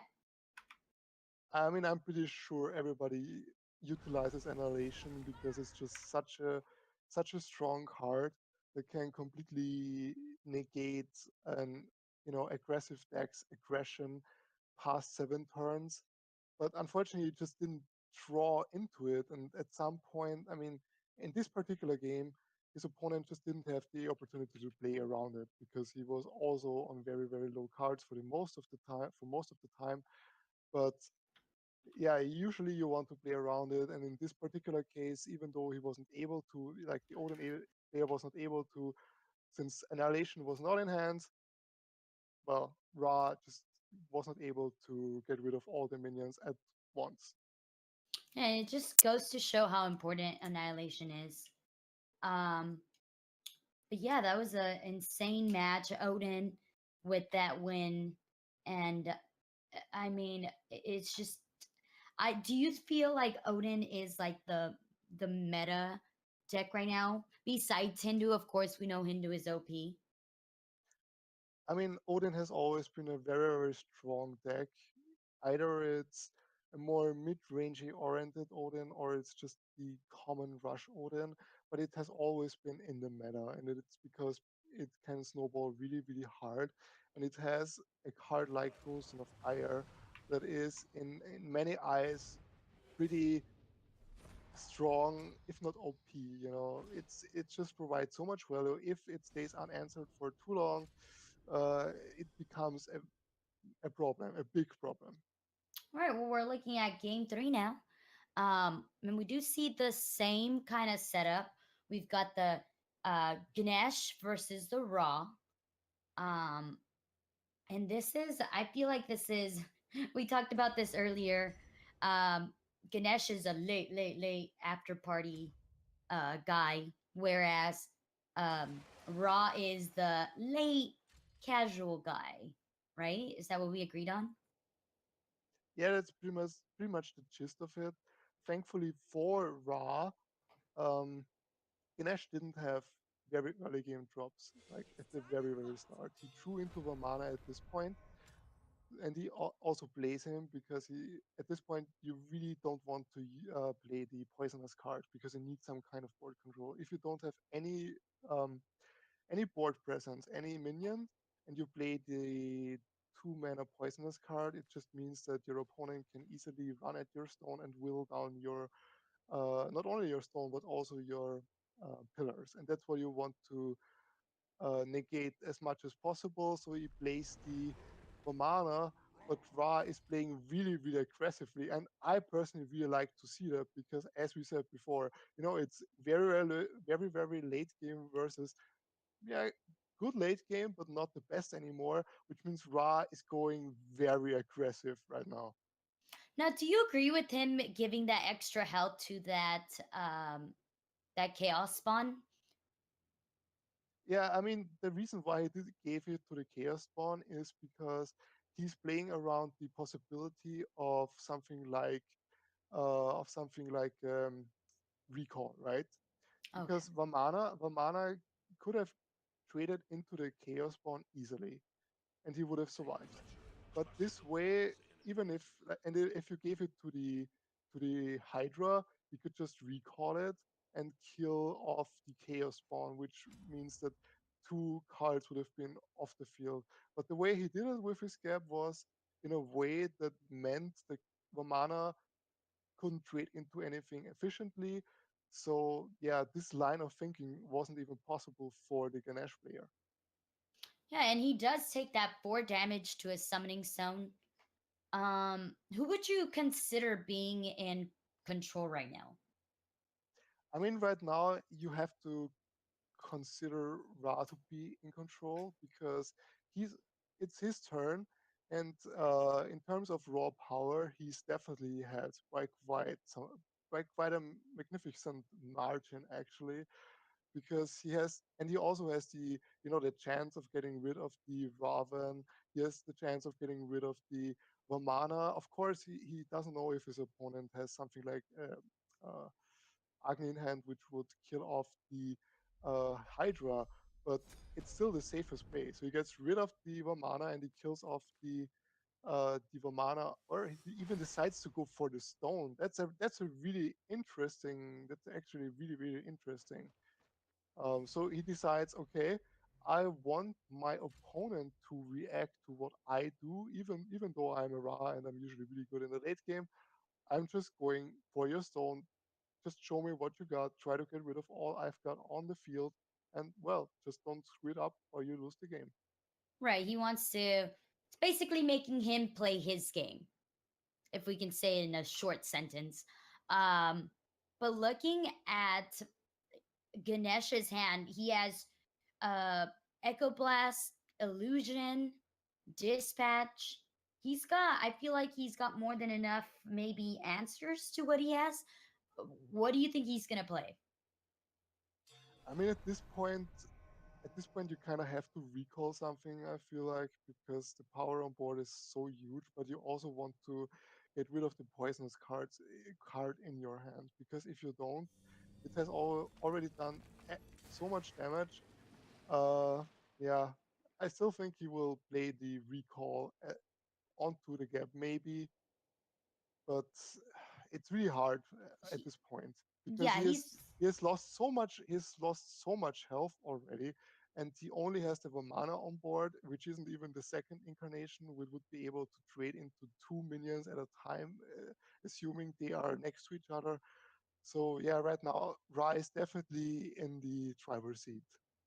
yeah, he had to play that poisonous card, otherwise it was gonna do more damage to him.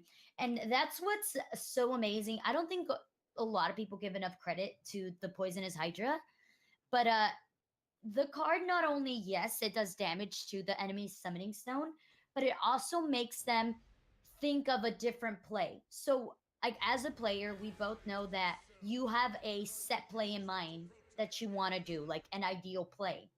So when somebody plays a poisonous hydra, you're having to adjust or react to that or work around it. So I think like not enough people give enough credit to that, and that like right now is a perfect example. I don't think Ganesh realized how much damage he was going to take, and I'm pretty sure he had a set play in mind, but it was disturbed by that poison in his hand. So now Ra has that advantage of, giving more damage to that summoning stone. Yeah, I mean, the poisonous card pretty much is the card that prevents your opponent from playing the most optimal combination for for the mana he's at this particular turn, because he always has to think about, okay, I'm gonna take 4 damage, and will I be able to get rid of the poisonous card next turn? Like, if not, I take another 4 damage, and that's what really makes the poisonous hydra so strong. And at this point, still Rise, I'm really, really pleasantly surprised by how Ra plays this matchup, because he completely understands you just don't want to just trade against Hindu. You don't want to. You don't want to get into late game. You're trying, even as a Ra, you're trying to be as aggressive as possible, and just do damage, onto your opponent's summoning stone. I'm really pleasantly surprised about this approach we're seeing from Ra right here. Yeah, not a lot of Raws like to go, um, go so aggressive. Ra's not known to be an aggressive deck. But looking at Ra's hand, let's talk about the situation that's going on here. Vanima and we have a Ravana. Do you think he should use the execute to clear the board a little bit more for himself? Or do you think he should just go with the learning Hydra? Or what do you think he's going to play? Because he has so many good cards in his hand. So Besides that, mana. Lernian Hydra at this point would be a very, very big gamble. I would advise to not play the Lernian Hydra, because if you place it and his opponent most likely has a Pillar of Banish in his hand, then you basically wasted the whole turn. And that's why he's going a different route, and I completely agree with it.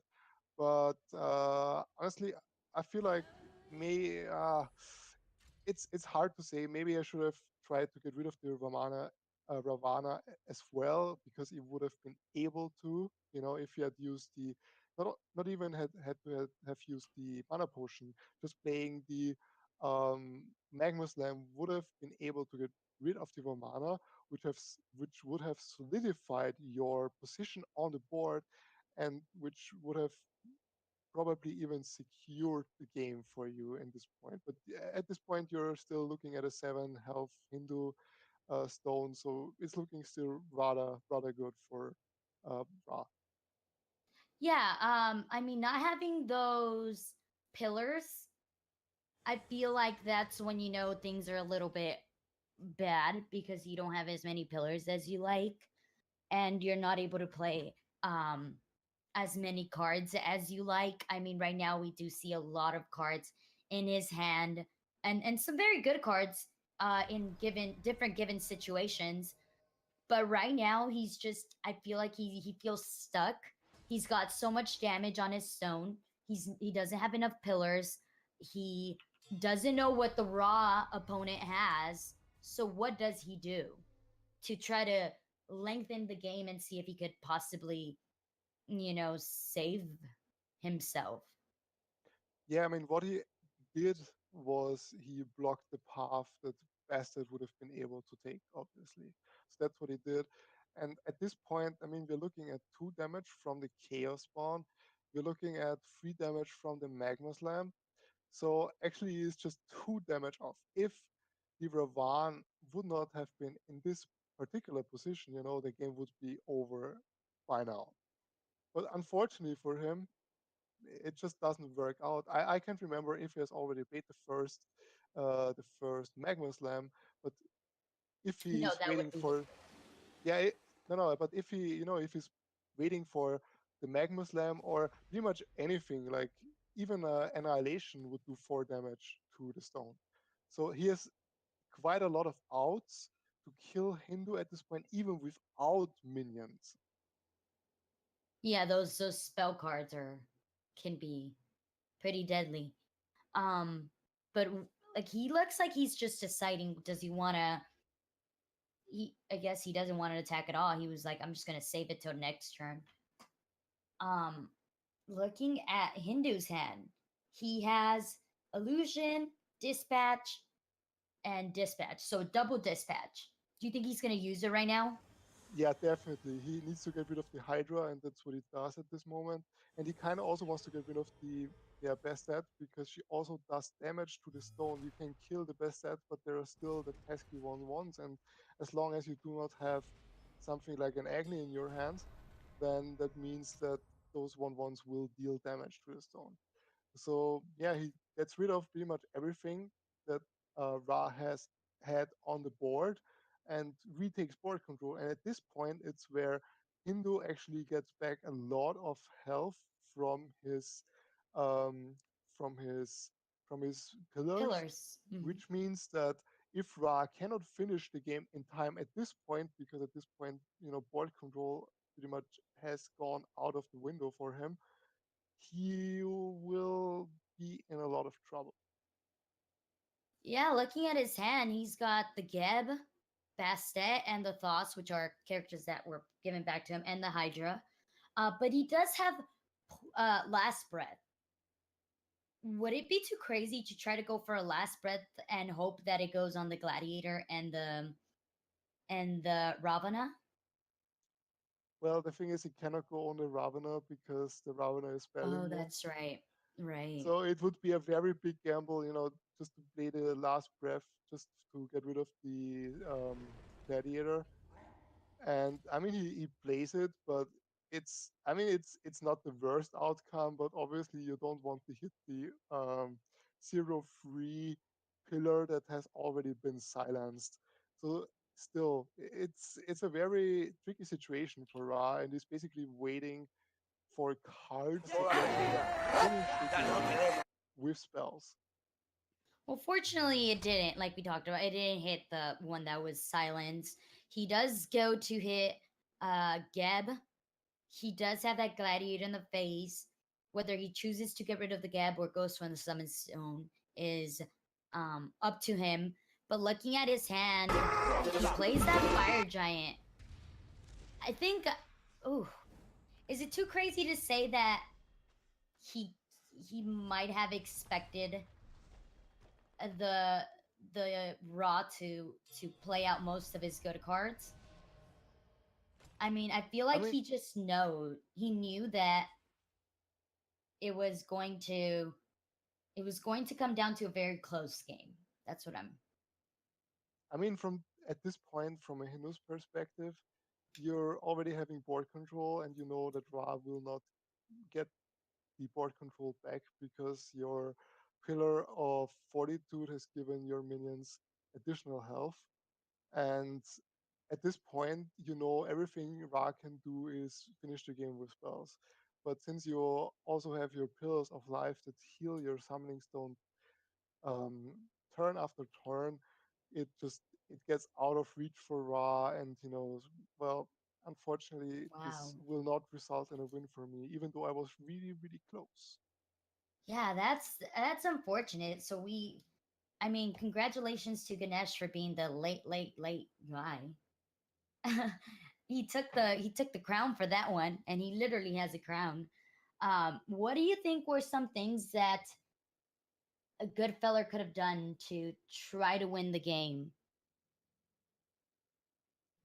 Honestly, he played it really, really well because he played very, very aggressive. It's just that at some point you either get rid of, like, either you finish the game against Hindu or Hindu will come back. And I feel like he was um, really unlucky in terms of draws because I think for the second time he didn't draw into the Annihilation whatsoever, and we assume he has it in his deck because it's so strong. But he didn't draw it, and he's needed it for 2 games in a row. So I think he was really unlucky in that sense. Well, congratulations to Incognito D on that win.